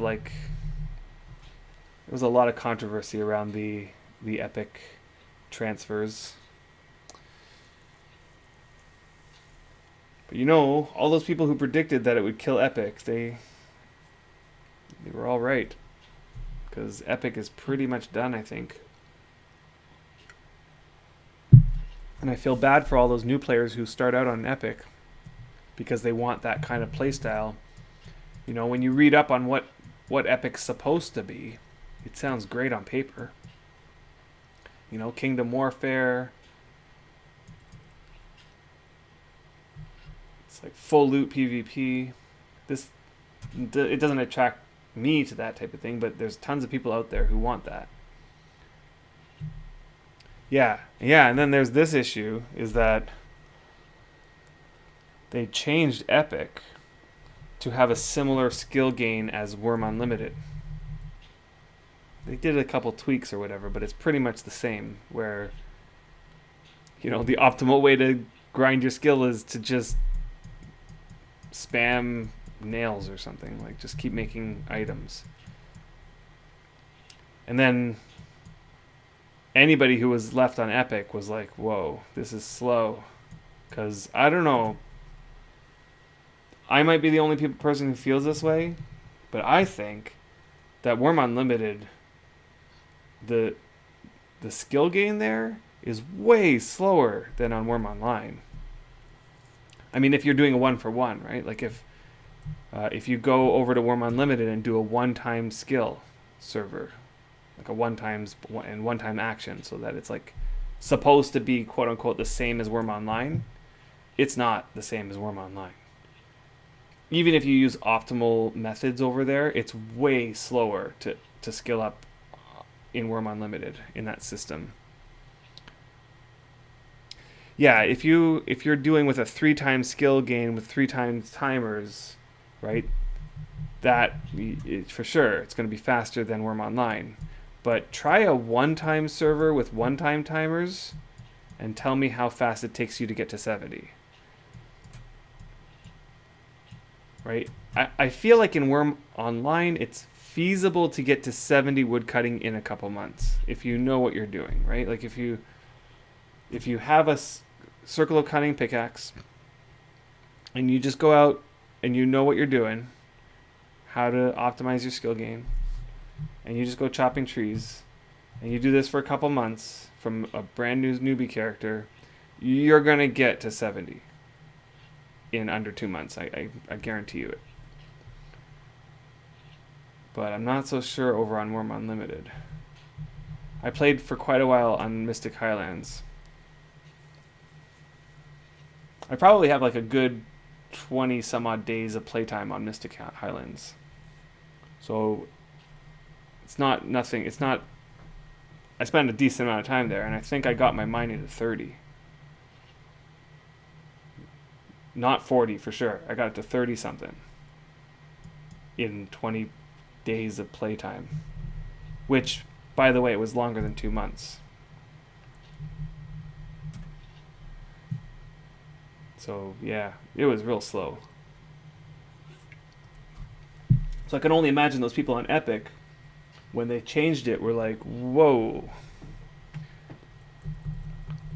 You're just going to make it slower for me here? I may as well just go over to Freedom, where I can get that 3 times skill gain to get back.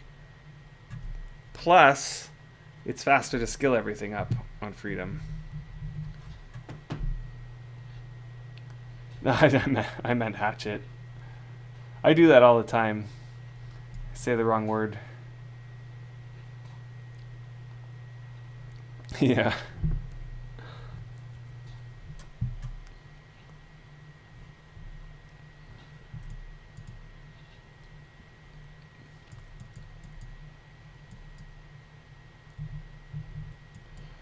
Something about digging in this game. I could do this forever. I'm sure that it is super boring to look at, or if somebody didn't play this game and came over to this stream and watched what I was doing, they'd be like, what are you doing? Are you digging a hole in a video game? But man, to me, this is just amazing.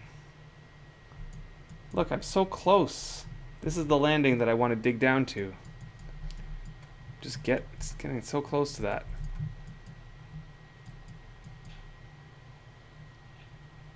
Yeah. What I love about it is once it's all done, like once I finish surface mining all this down and I get it all, this is the edge of the deed. So really it's right here. This tile right here. It's really only this tile that needs to get down to there. But what I want is to be able to stand down here and see this building up here and the whole thing. So all of this rock is going to get surface mined down, so it's going to be more of an not an arch, but a rolling hill rather than a jagged peak. Once everything's done, it's just like so satisfying. You look at it and you're like, I shaped that land. I made it to look that way. I don't think there's anything else like that in any other game. It's not the same in a voxel game for some reason. Yes, the surface mining changes. I am so happy about that. What's so good about it is that when your mining is really high, here, I'm going to show you, because maybe some of you guys don't have really high mining, but so it used to be that it was approximately every 5th action. So you would have to do 5 mining actions for it to go down one slope. And that was no matter what your skill was. So you could be level 1 mining, or you could be level 99 mining. You would go to try to surface mine to bring down like a rock, and 1 out of every 5 actions brought it down. Now, of course, as your mining went up, your actions went faster, so overall it was going faster. But they made a change where, depending on your mining, so wherever your mining is, your chances of it going down increase. So let's take a look. I'm going to do 6 actions. And we'll see how many times it goes down. Once. Twice. 3 times. 3 times. So half the time. That's a big improvement. Right? Once. Oh, getting unlucky here. Twice. So twice that time. So it just went down 5 times out of 12, which is close to half now. Whereas before it was more like 20% of the time. Yeah. I wanted to bring down this rock here because this was jagging up just by a couple slope, and I want this whole thing to be flat here. I'm gonna put probably a tree farm or something over here, something that won't, it's not gonna be, you know, I won't have to worry about it if I just put some trees here and make it specific kinds of trees. Maybe I'll make maple trees, because then I can get maple sap out of them. And then every so often I can just chop them for wood. What other trees are useful? Yeah. Well, your shipbuilding is 30. You know, it is low, but I don't think it's that low. I have a question though for you. What quality are the pieces that you're putting in?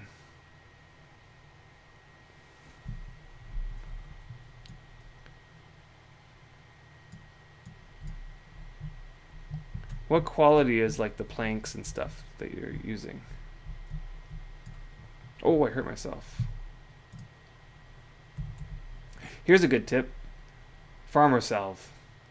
Always carry some farmer salve, because farmer salve heals bruises that you would get from falls, and it won't use up cotton or anything like that, and it weighs so much less, like it only is 0.01. So it takes 0.01 every time that you try to heal yourself. So it takes pretty much nothing. They were all lower quality ropes and sails and stuff, which I had really low skill in. Yeah. So that's one piece of advice when you're building a boat, no matter what your skill is. The advice is use materials that have the highest quality you possibly can get. So with the planks, just make sure that you're only using the high quality logs. Throw away all the low quality logs, right? Separate your logs so that whatever even if your skill was 40 wood cutting, right? You chop a tree, if the tree ends up being 20 quality, get rid of it. Just go and do, because it's worth it to, let's say, only use half the logs that you chop if they're all high quality, and then you can cut them into high quality planks. Like even if they were 40 quality or 50 quality, that makes a huge difference when you're trying to input it into the boat compared to, let's say, having 10 quality stuff. That 10 quality stuff is going to take you like 3 or 4 times as long to get in. Okay, so your time will be made up for over the long haul. So your carpentry is fairly high, so the other pieces will be much easier to attach. Yeah. So the rope making, I can sympathize with that. Rope making is not fun. But here's a tip for rope making, because I spent the time with rope making. Both Brian and I. Rope making. If you want to get your rope making up, the trick is to improve net traps.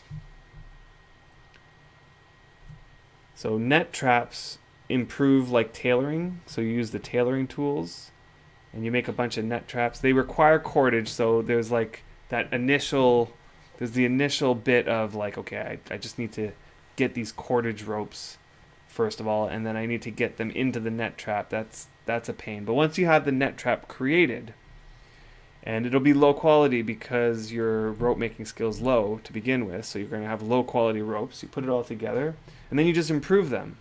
And improving them causes your rope making skill to go up so fast in comparison to creating ropes anyway. Yeah, if it's like 7, yeah, you're not even going to be able to make those cordage ropes, are you? Yeah. It's definitely one of those skills. So if you're rope making 7 and you want to spend some time getting that up a little bit, the best strategy that I've found for starting out your rope making is to create bowstrings using a somewhat low quality rope tool with high COC on it. You just make bowstrings. They use up so little material. Each bowstring uses up like a tiny, tiny little piece of wemp. So you can make tons of bowstrings out of not very much wemp. And it will make your skill go up at a decent pace, at least up until about 20. So once it's 20, then you can make a couple pieces of cordage, even though it's going to be painful to make them. I think you need about 8, and then you can use those to make a net trap. And then from there, you just improve net traps. And that can take you all the way up to the top. So that's what I did. Let's see. I did it on this tune too. Like there was a time when I had my priest wasn't premium, and I decided, you know what? I'm going to see what I can do with rope making on this guy. And I spent some time doing just what I described. Where is it? Somewhere here.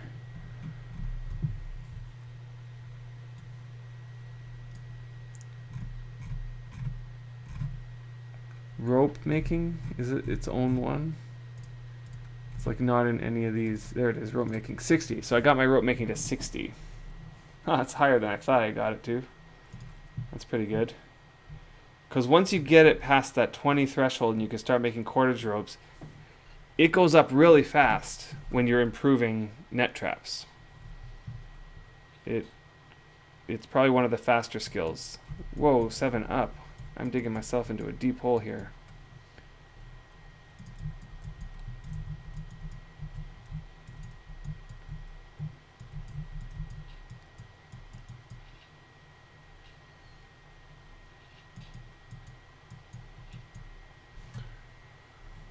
Okay, you can make cordage ropes at 12% chance. Okay. Yeah, so if you can, then I think that getting just, going through the pain of getting enough cordage rope to make a couple net traps and then improving those up, you probably can get up to 20 rope making just by doing that or something like that.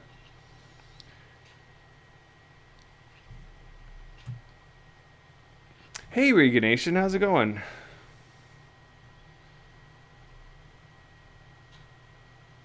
And a new rubric. Making a corbita at Low Shipbuilding was part of the Newbury experience for me. I remember that. I remember you making your first corbita back on Autumn Twilight. Good times.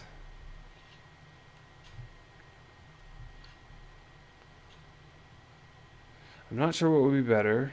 Just making all the mats for the corbita and try attaching them, or grind to like 50 skill and then do it. I think that you're good on skill. Your skill is 30, so I don't think the skill is the problem. I think it's the quality of the mats that you're trying to improve is the problem. Because even at 50 skill, if you're trying to improve a 1 quality material into a boat, it's still not fun. Still is going to be a problem.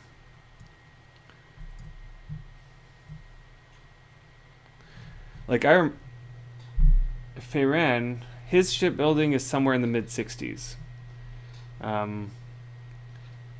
And he's made a few NARs now.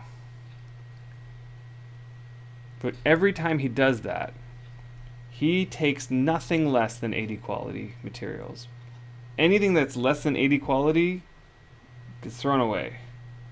Because he's not willing to even try to input something that's less than 80 quality, because it's just not going to go in fast enough.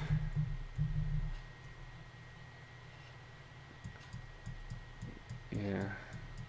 So it's not about, I don't think it's about your skill. I really think it's about the material. Yeah. You have 45 quality logs. I think, so cut planks out of those and whatever else, and make sure that you throw away anything that's not 45. You know what I mean?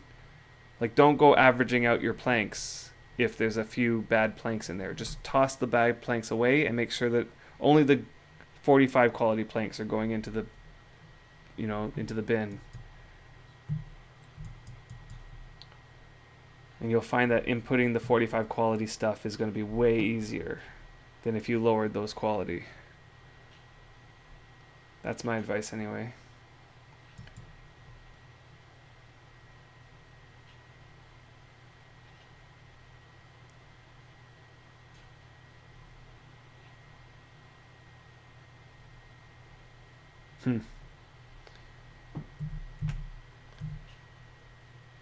How's your wood cutting skill?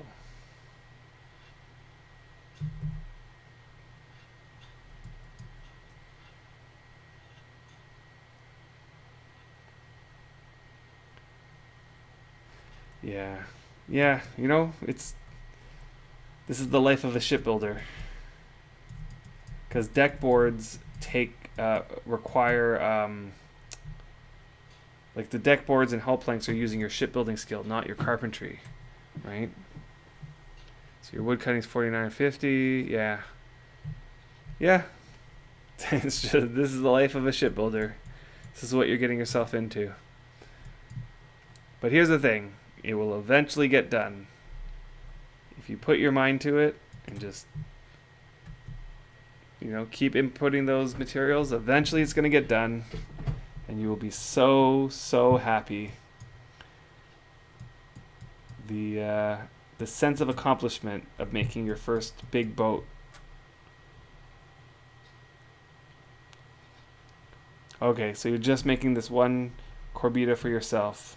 Yeah. But see, still even then, every time you hop onto that boat, you'll be like, this boat, I poured my heart and soul into this boat. It's going to feel good, I promise you. Just keep at it.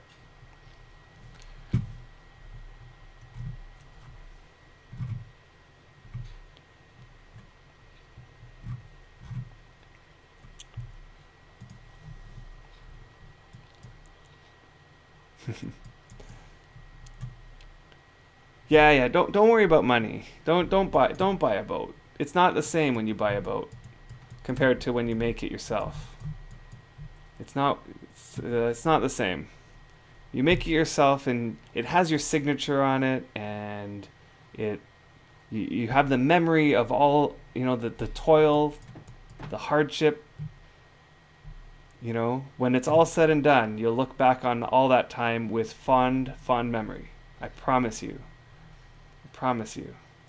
So keep at it. Whoa, my mouse is going crazy. Okay, here we go.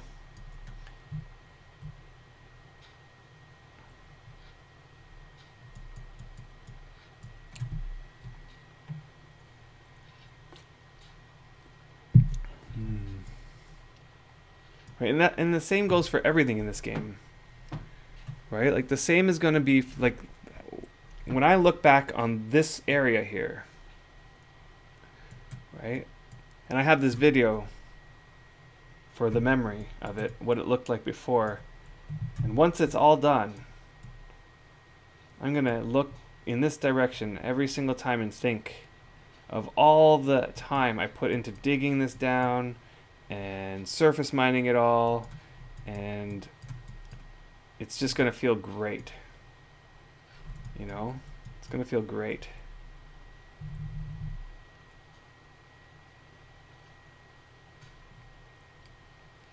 And I think that's what attracts, that's what a lot of people love about this game. When you hear people talk about the sense of accomplishment that this game has there's no other game I feel out there that has there's other games that have similar, I used to play EverQuest, and I'm sure there's other games from that era where the sense of accomplishment is high because of the amount of hardship that it took to get to a certain point. But I think this game has it more than most. This game has it more than most because it also adds the extra the creative element to it. Right? Not only in EverQuest, for example, like the sense of accomplishment is that you got that piece of gear or that you finally made it to the top level. But in this game, the sense of accomplishment is I created that boat, or I created this castle, or I shaped the land to be exactly like how I wanted it to be, or I made this island out of nothing. You know, like there's so many of those different sort of experiences. I wish my shovel took 3 seconds to dig. You know, it doesn't. I don't think it takes that long to get there, to be honest. I know, like it takes like some time, but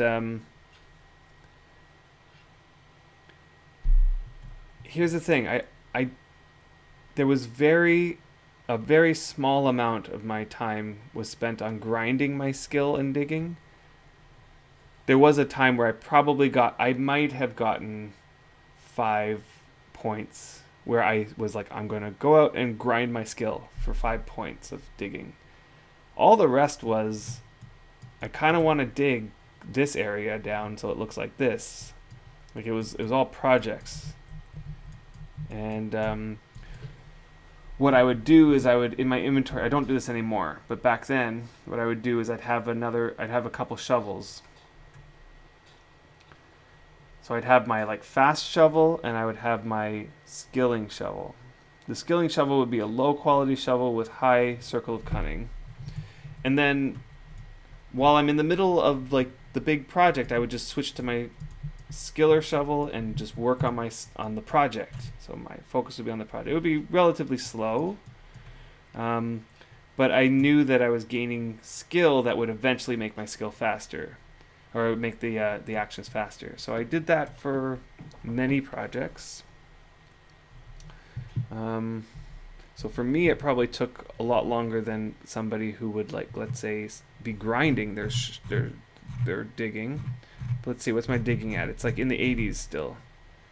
Ooh, I'm about to hit 88. Yeah, so 80 something. Right? So it eventually gets there. Another thing that I did a lot of was digging clay for mortar, right? And this was the whole purpose of digging the clay was to create mortar for the castle, right? So the skill comes when you have a big project in mind. I want to build this big building. That's my goal. Okay, in order to build the big building, I need to go out and dig clay. And as a byproduct, your digging skill is just going to go up, right? The bigger the project, the more it's going to go up. So keep your eye on the ball. Keep your eye on the project. And with that, the skills are just going to go. And eventually, you have enough skill to have 3-second timers.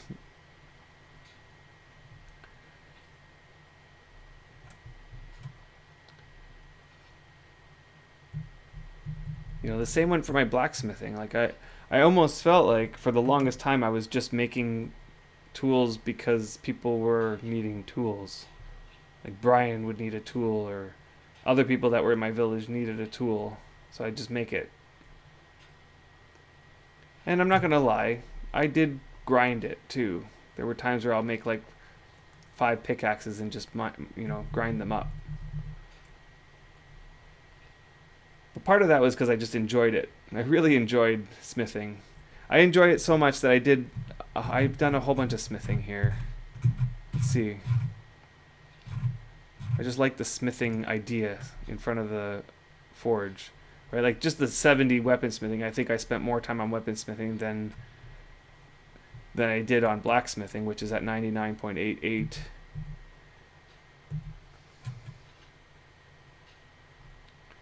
And I did plate armor smithing. I did jewelry smithing. I spent a lot of time on the locksmithing too, because there was a time where I was using locks for favor. This was before I did the rope making stuff. I was using locks for my favor. The problem with lock making is that it's a creation only skill. So leveling up a creation only skill is not fun. Yeah, making this Corbita is a byproduct of wanting to load animal cages into a ship. Yeah. You go to rifts quite often, and not having a horse to get to them is rough. Yes. Well, I commend you for making your own ship for that purpose. This is the perfect worm experience. You know you're wormian when you need to make this thing in order to do the other thing, and that other thing is being done so that you can actually do the thing that you actually want to do. That's pretty much how this game goes.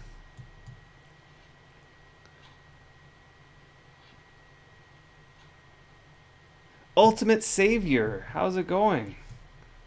I still don't know who you are. I saw you pop up on Brian's stream the other time.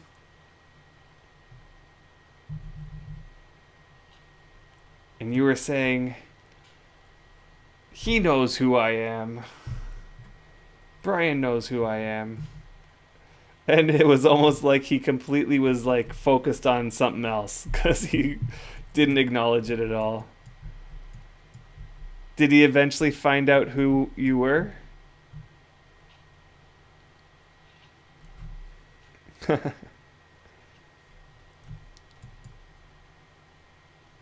And I'm just as confusing as Brian.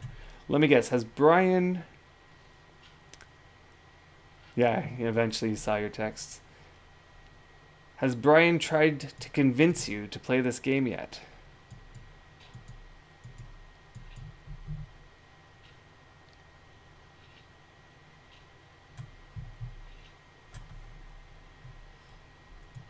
Because I'm sure he talks about it a lot. I know. It's not many people's cup of tea. But for those who fall in love with this game, they fall hard. As I have.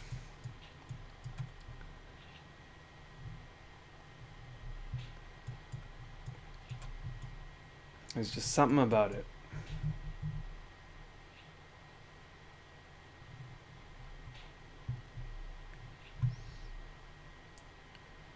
You know what I think it does? It taps into that section of the brain of both the creativity, like it connects the creative side with like the logical, rational side. Like it brings both of those together, and then what it does is it extends that connection over a long period of time, like months, right? So you have to plan out something today that won't really come into fruition for a couple months from now. And then you have to continually like stay focused and on the task and continually mold that project to the point where it is exactly how you want it. And then the sense of accomplishment that you get is like nothing else. You know? So you played Minecraft for like 4 to 5 years, but that got boring. Wow. It took 4 to 5 years for Minecraft to get boring? See, for me, Minecraft got boring about in the 5th or 6th hour. I actually, for those first few hours of Minecraft, I got so into it. I thought it was great. But then I got to the realization that it doesn't really get much more than that. You know? Like, I had some great ideas that I wanted to try in Minecraft and grand things, and I just never got to the point where... running a server, I can see that adding an extra element to it. And then modding Minecraft, yeah.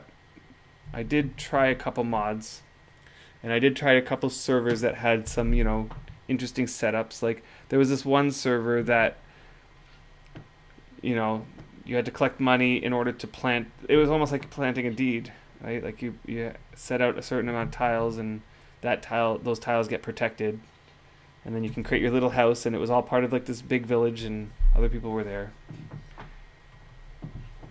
So I might be underestimating the 5 to 6 hours. I did play a little bit, but not in comparison to this. You know, this. Let's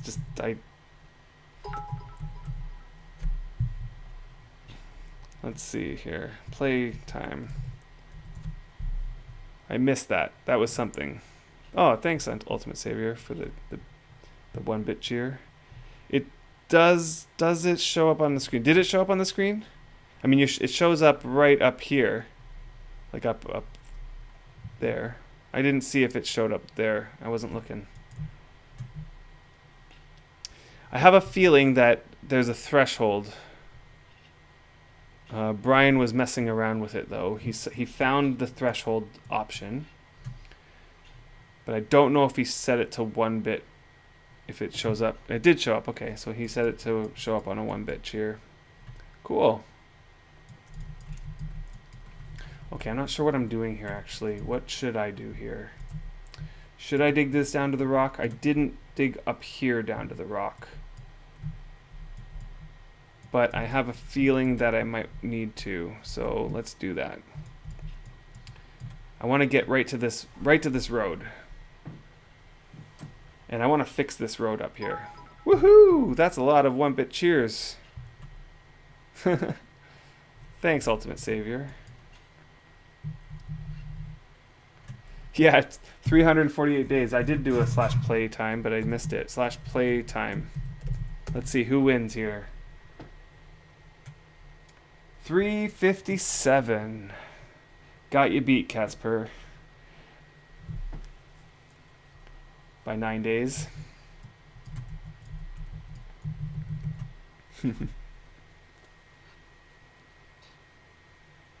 It is quite amazing if you think about it. Like, it's quite insane. 359 days, or 57 days rather. So I'm approaching 1 full year of playtime. Now, I started playing this game in 2012. Thanks, Joanne. John. How do I pronounce that? Is it John A? John A. Thanks. All right. Check you later, Ultimate Savior. Thanks for the cheers, for the bits. Oh, you just hit 1,000 hours this session. Nice. So you hit 1,000 hours. So what you're telling me is that you're playing Wurm Unlimited. I can tell that by the fact that you're telling me it in hours. Johnny. Yeah.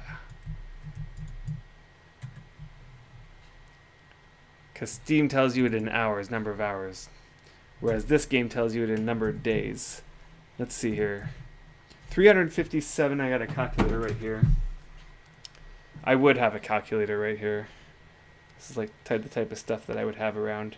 357 days, and I multiply that 24 hours, so that's 8,568 hours. Wow.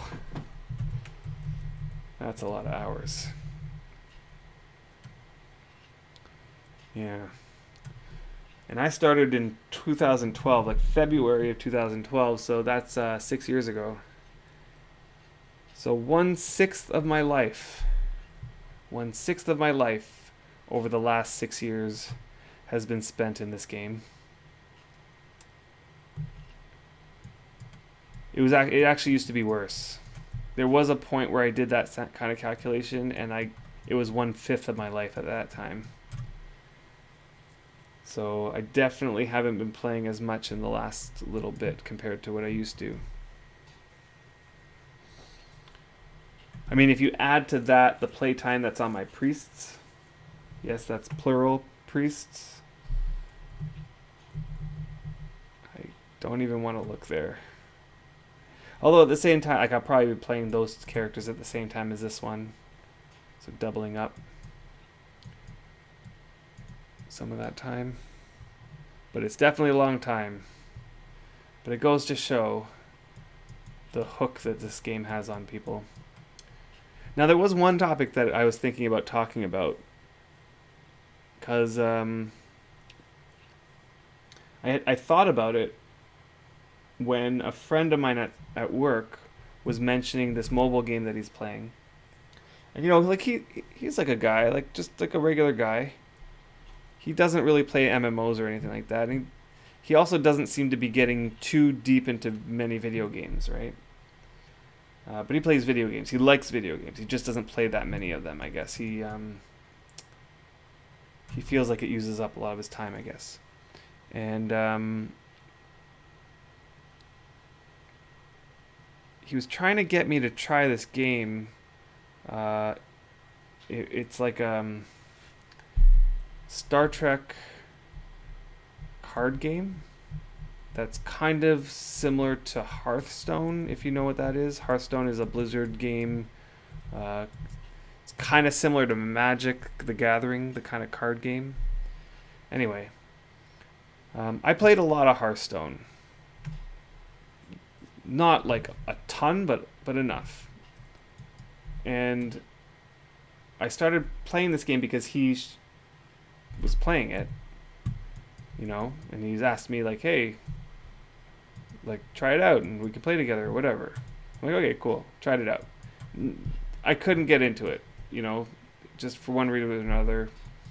It kind of reminded me of Hearthstone a lot, and the amount of like time invested to like build your decks and to get the best sort of strategy going was I enjoyed it when I was playing Hearthstone, but after a while it just got too much for me, and then it just reminded me too much of that. So anyway, I was trying to tell him that I probably wasn't going to continue with it, because then I was telling him, I'm playing other games, and it just would take too much more of my gaming time to invest into this that I just can't. And we got onto this conversation about, I guess I must have brought it up, about video game addiction. I must have mentioned something like, I feel like I'm addicted to video games. And it's something that I've admitted to myself a long time ago. Like, video games is like an addiction to me. When I was much younger, it was much more apparent. That it was affecting my life in a negative way, in the sense that I would choose to do video games for way too long, to the point where my life was being affected by it. It was all like started with EverQuest, where I would neglect my schoolwork, I would neglect my work, I would call in sick to play video games. That sort of stuff was going on. And then I got to the point in my life where I was like, you know what? Can't let that happen. I have to make life a priority, right? But like any addiction, it's like it's there no matter what. So like I limited the amount of time that I played video games, but I always felt like that draw. And over time, with maturity and whatever it is, I learned to manage it, to manage the addiction. So I get the things that I need to get done in my real life, and then I get to play, sort of thing. So I was mentioning this to him, and he was like very surprised that I was sort of admitting to like video game addiction. If he only knew the number of hours that were on this screen, he would probably eyes bulge out of his head. Like, he told me, he was telling me, like, in that Star Trek game, it was telling him like hours played, and he was like amazingly surprised when it told him that he had been playing this for 50 hours. 50 hours. And he was already thinking, wow, that's a lot of time. And I'm just thinking, like, when I was a kid, I remember when Final Fantasy VII took 60 hours of my life, and I probably blew through that in a month. 60 hours. That's nothing now, you know?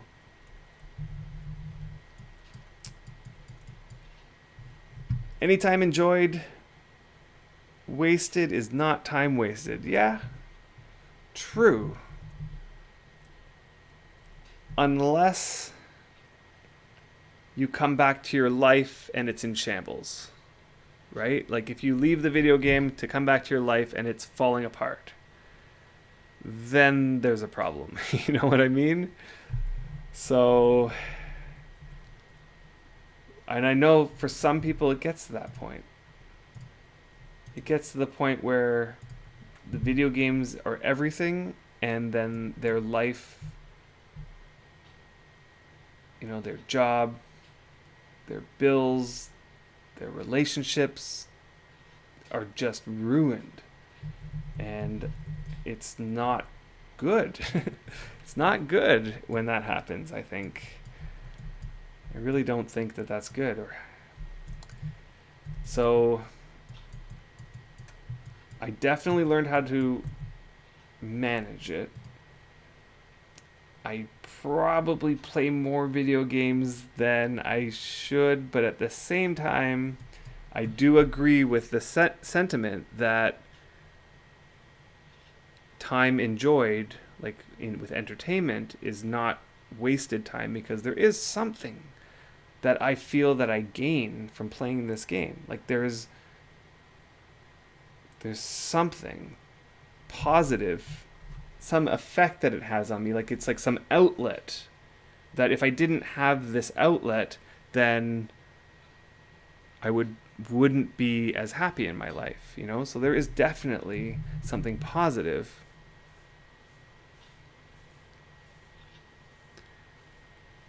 All right, let's see what you guys are saying. Hey, Fabricant, how's it going? All right, you only have 250 hours on Wurm Unlimited. Yeah, it took you 3 weeks to do that. Yeah. This game has that effect.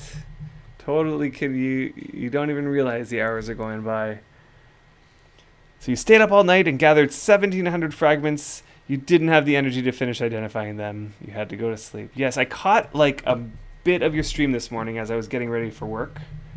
And I saw you opening a cache. That was really cool to see. But I couldn't stay for much longer than about 10 minutes or so while I was drinking my coffee and eating my breakfast, because then I had to get going. But yeah, that's awesome. So now you're identifying them, I bet. You play a lot of Overwatch, so this is the nice change of pace from that. Yeah, I play a lot of Overwatch too, actually. That's the other game, one of the other games I play. I would say I play 3 games. This is my number 1, Wurm. And then I play Overwatch. Play quite a bit of that. And then the third game I play is Clash Royale.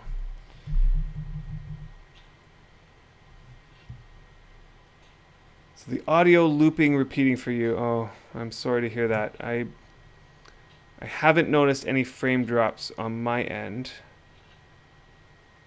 It's still saying no frame drops. So who was it earlier that was having this issue and they switched to Internet Explorer from Chrome and it fixed the issue for them? Or another thing is the Twitch app. I downloaded the Twitch app onto my computer and also onto my phone, and I have been having less issues with that. Wow, Griff, I would never have guessed you had that kind of past behavior. You're such a sensible guy. Yeah. You know, when you're young and you're in your early 20s and you're going to university, and, you know, at that time I had bought myself a brand new laptop for school, of course. But of course, a lot of time spent on video games. It's hard to manage, you know. It's hard for a young person who's not quite that mature yet to be responsible when all you want to do is play video games. Yeah. 465 days played in EverQuest 1. What? Yeah, I think I got to 100 or 150 days, something in that range, on one of my characters.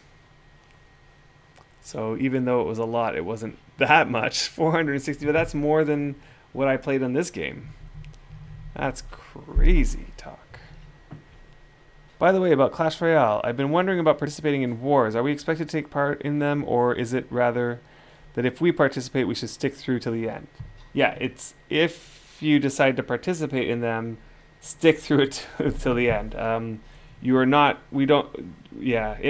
So I lead a clan in Clash Royale, and I've been trying to be pretty strict about certain things and kicking people who aren't following these. But yeah, it's, I don't mind if players aren't participating in the wars. In fact, I think that doesn't affect us at all if you don't participate in the war.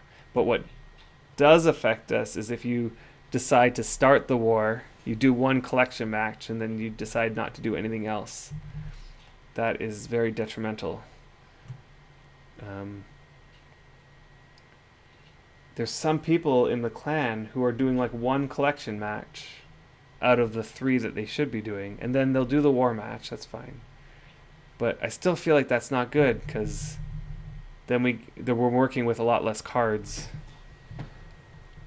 Yeah.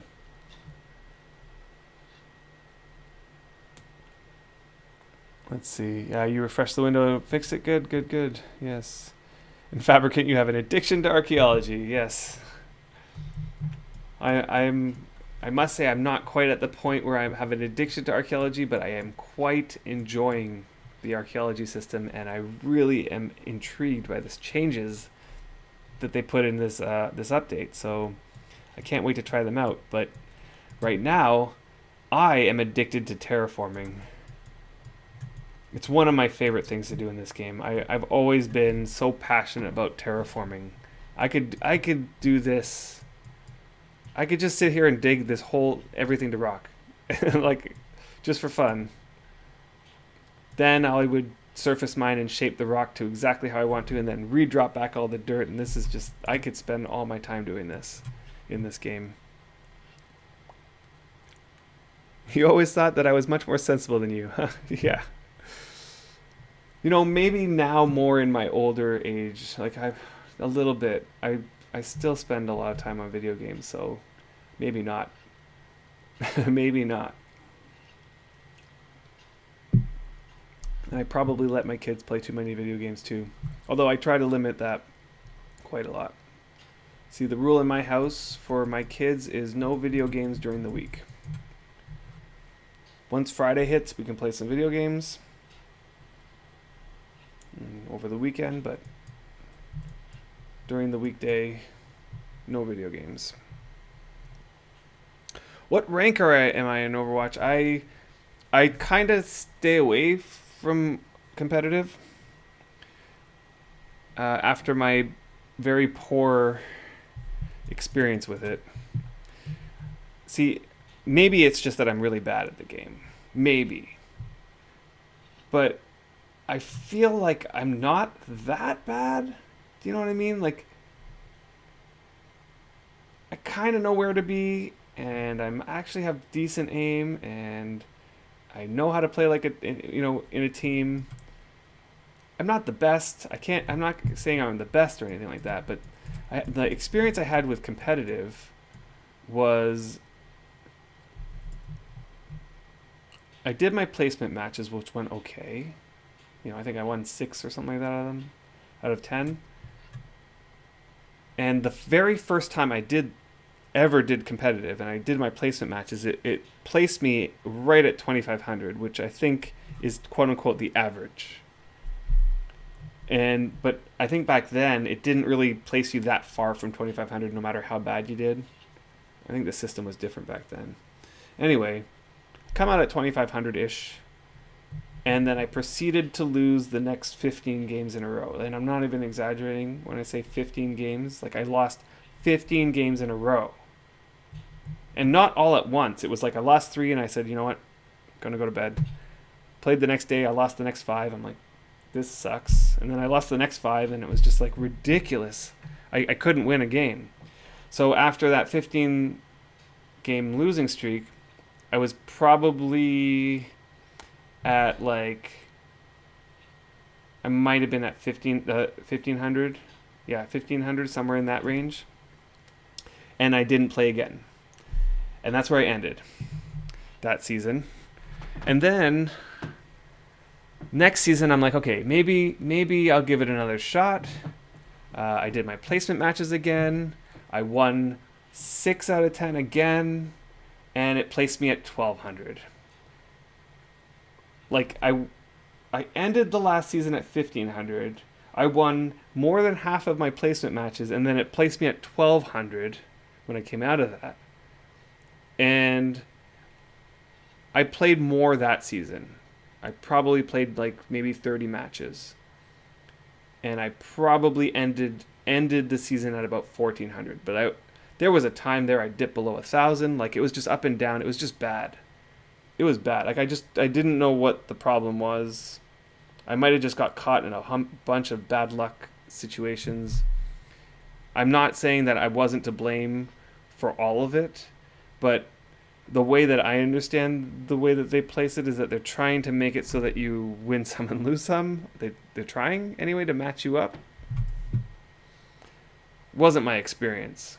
So after that season, I didn't play again because I just I wasn't having fun.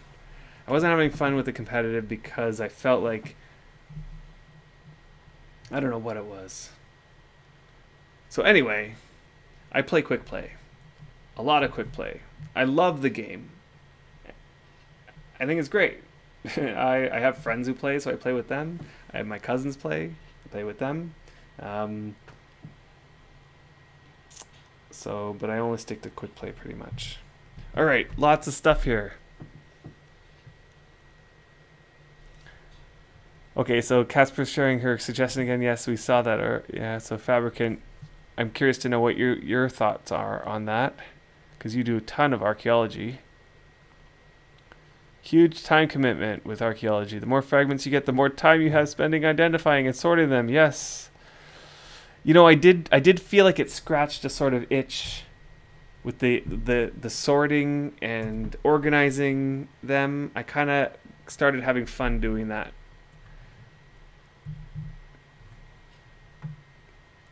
Yeah. As long as your kids got their responsibilities taken care of and didn't spend all their time with the computer, then you let them play as much as they like. They're now both grown up, so I can say that they turned out well. You know how if you restrict something, it becomes an even bigger obsession because it incorporates a sense of indulgence. So since they never experienced that, they control their own gameplay. Yeah, I'd agree with that. I mean, there is. I believe that there are some people who are more susceptible to addictive behavior than others. But I think as long as you know your kids and, you know, and monitor that they're not exhibiting behavior that might indicate a problem, then I think that it's okay. I know my wife is more strict on she wants them, outside playing outside more and that sort of stuff. And I agree that I wouldn't want them to never play outside and only play video games. There's definitely some advantage, like some benefits they gain from playing outside. Yeah. You hit top 500.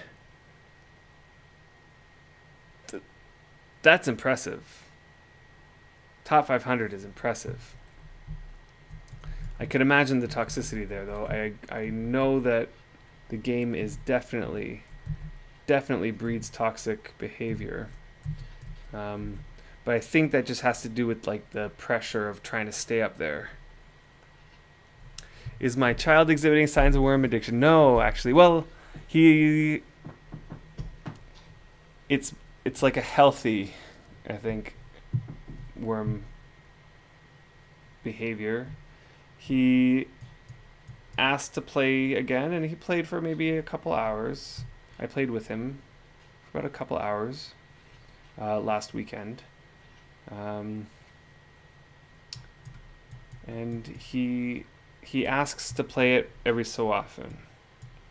But it's not like, I think it's at a healthy dose. He'll play a couple hours a week about. So the last session, I put him in front of a forge that was next to an iron vein, and he spent the time improving his chisel.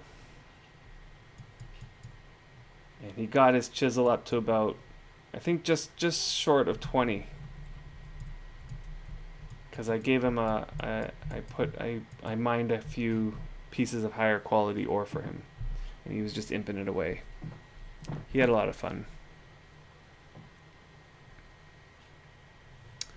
So you only played Hammond from 2650 to 4200, and if I joined voice chat, people would tell me to kill myself for playing Hammond. Yeah. Hammond is new though, right? So like you would have only been playing him like the last month or so. When did they add Hammond? They added him like maybe at most a couple months ago, right? Or am I like totally off in terms of timing? But he's new. So the fact that you went from 2650 to 4200 within the time since Hammond was introduced to the game. Yeah. That's a lot of Overwatch playing. Either that or that's a lot of winning in a row. Because from my experience, you win some and you lose some, and then your trophies are about the same. Climbing is not quick. 1600 SR in 5 weeks, that's crazy. Hey Buddha, how's it going? Yeah, I know. That's exactly my experience, Buddha.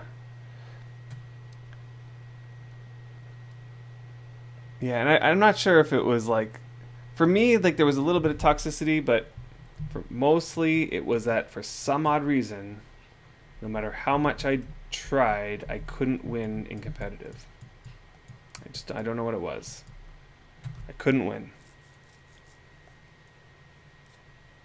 I was just saying how my first experience with competitive was that I came out the gate at about 2500, and then my first about, it was like over 10 games, like probably almost 15 games. My first 15 games were all losses.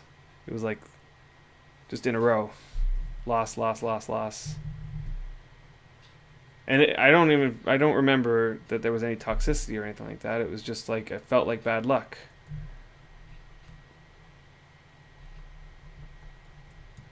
I was watching videos that would say, like, out of 10 games, it should feel like, it should feel like 4 of those games, it wouldn't matter what you did, you're going to win. 4 of those games, it would feel like no matter what you did, you're going to lose. And then there's like 2 games out of 10 where your actions actually sway the match one way or the other. That's how it should feel. But that's not how it felt for me. It just felt like no matter what I did, and sure, I'm not claiming like I'm great or anything, but I don't think I'm that bad that my actions swayed the match that many times in a row negatively. So anyway.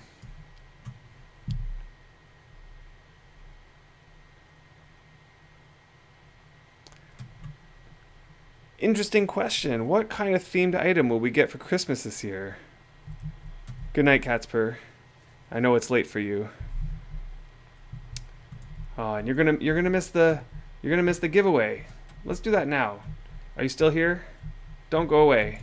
I'm gonna do a giveaway, and then you can go to bed. Let's go get that. I'm going to take my wagon. So, today's giveaway, I was rummaging through a whole bunch of stuff, and I found a rare hammer that I've been holding on to for quite a while now. And I had cast it on it a long time ago, but I didn't imp it all the way up. So I spent some time imping it up to 95 quality. So I am going to be giving away a 95 quality hammer. And the casts are, I think it's 90 Wind of Ages and 89 Circle of Cunning. So let's go get that. And we're going to give it away to all of you guys. To one of you guys anyway. One of you people. Girls or guys. Yeah, it's a nice hammer. Is it me or are these horses going slower than normal? 15, 16 kilometers per hour? That's not bad. Disembark.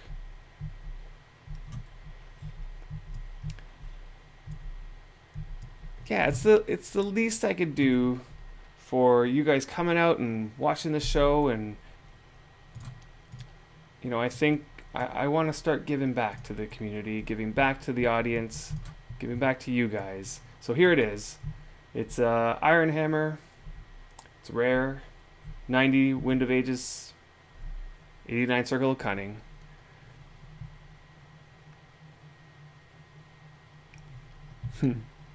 Alright, so here we go. I am going to... Let's see. How do I do this again? I'm going to try to reset this. Let me see here. Keyword. Here we go. I'm going to reset this. How do I do that?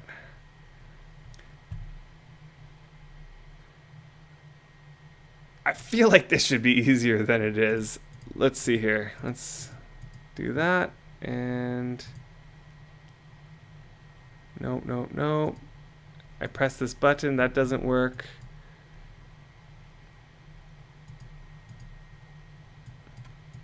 I'm going to make the keyword. I'm going to make the keyword. Once again, I'm going to make it Wurm. Let me just see here. I wish there was a button to just reset things. Okay, let's just try this. So the keyword is Wurm. So if you type in Wurm into the chat right now, we're going to see if this works.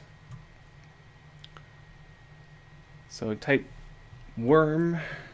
Just, yeah, Wurm lowercase. I think that should work. That worked for Jetson.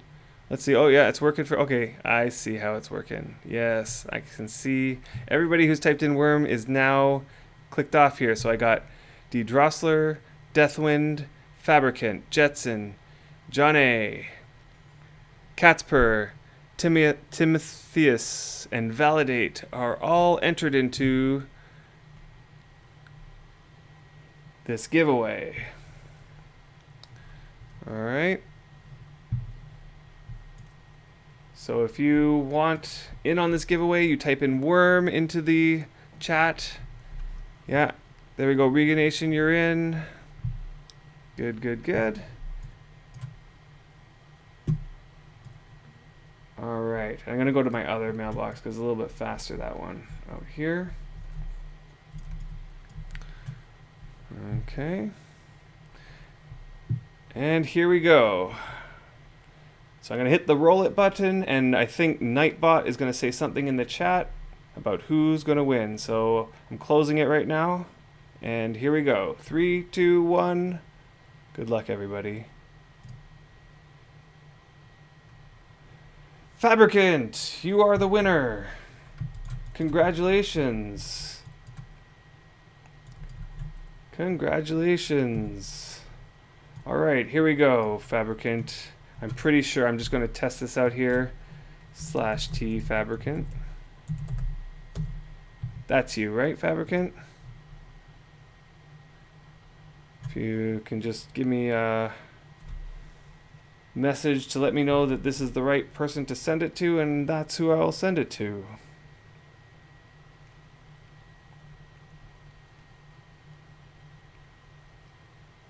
His character name is Buddha. Yeah. Okay, good. That's you. So let's do this. Congratulations, Fabricant. There you are. You are the brand new owner of a rare hammer. Alright. Have a good night, Catspur.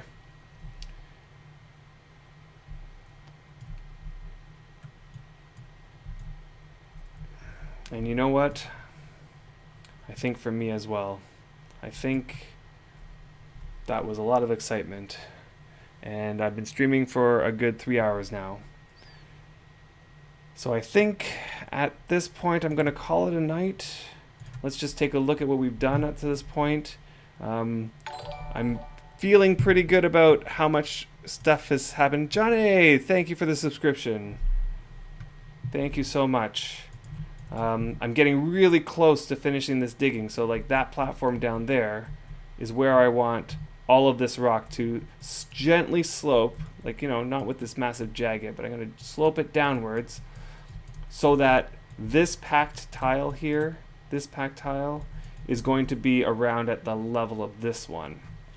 And whatever needs to be surface mined is going to get surface mined so that it just sort of like blends right into this, and that this area is going to be just flat because this is the end of the deed right here. So I'm going to have this whole area here, and then I'm going to get rid of this ramp and extend that level out more. I'm going to make it go out and fill all this stuff in with the dirt that I'm digging. I'm just going to fill it all in, and probably to about, I'm guessing probably about here. Probably about to this here. I'm going to fill all that in with dirt, and then I'm going to gently roll it again. So this area here is going to be, you know, maybe over the course of 3 tiles or so, it's going to roll down, and this little platform up here is going to get brought down right down to the water level, like just above the water. So yeah, that's the plan.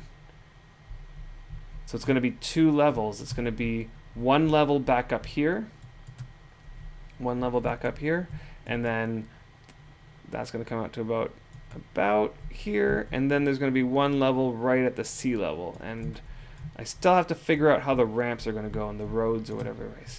The road out here I'm not going to touch, so that at least will be there for getting down.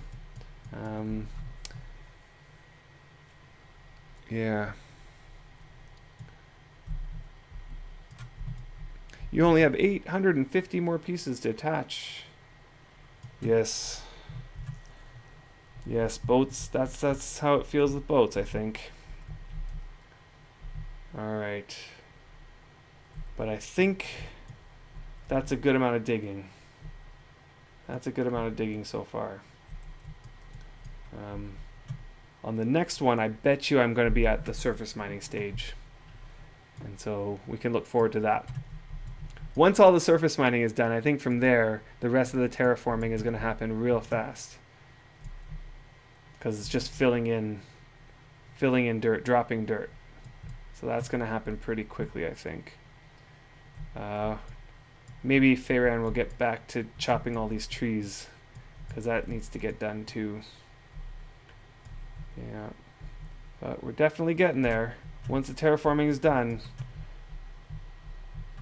once all the surface mining is done, then I don't know if I remember, I mentioned what the plan was. I think this deed is going to end up being my priest deed.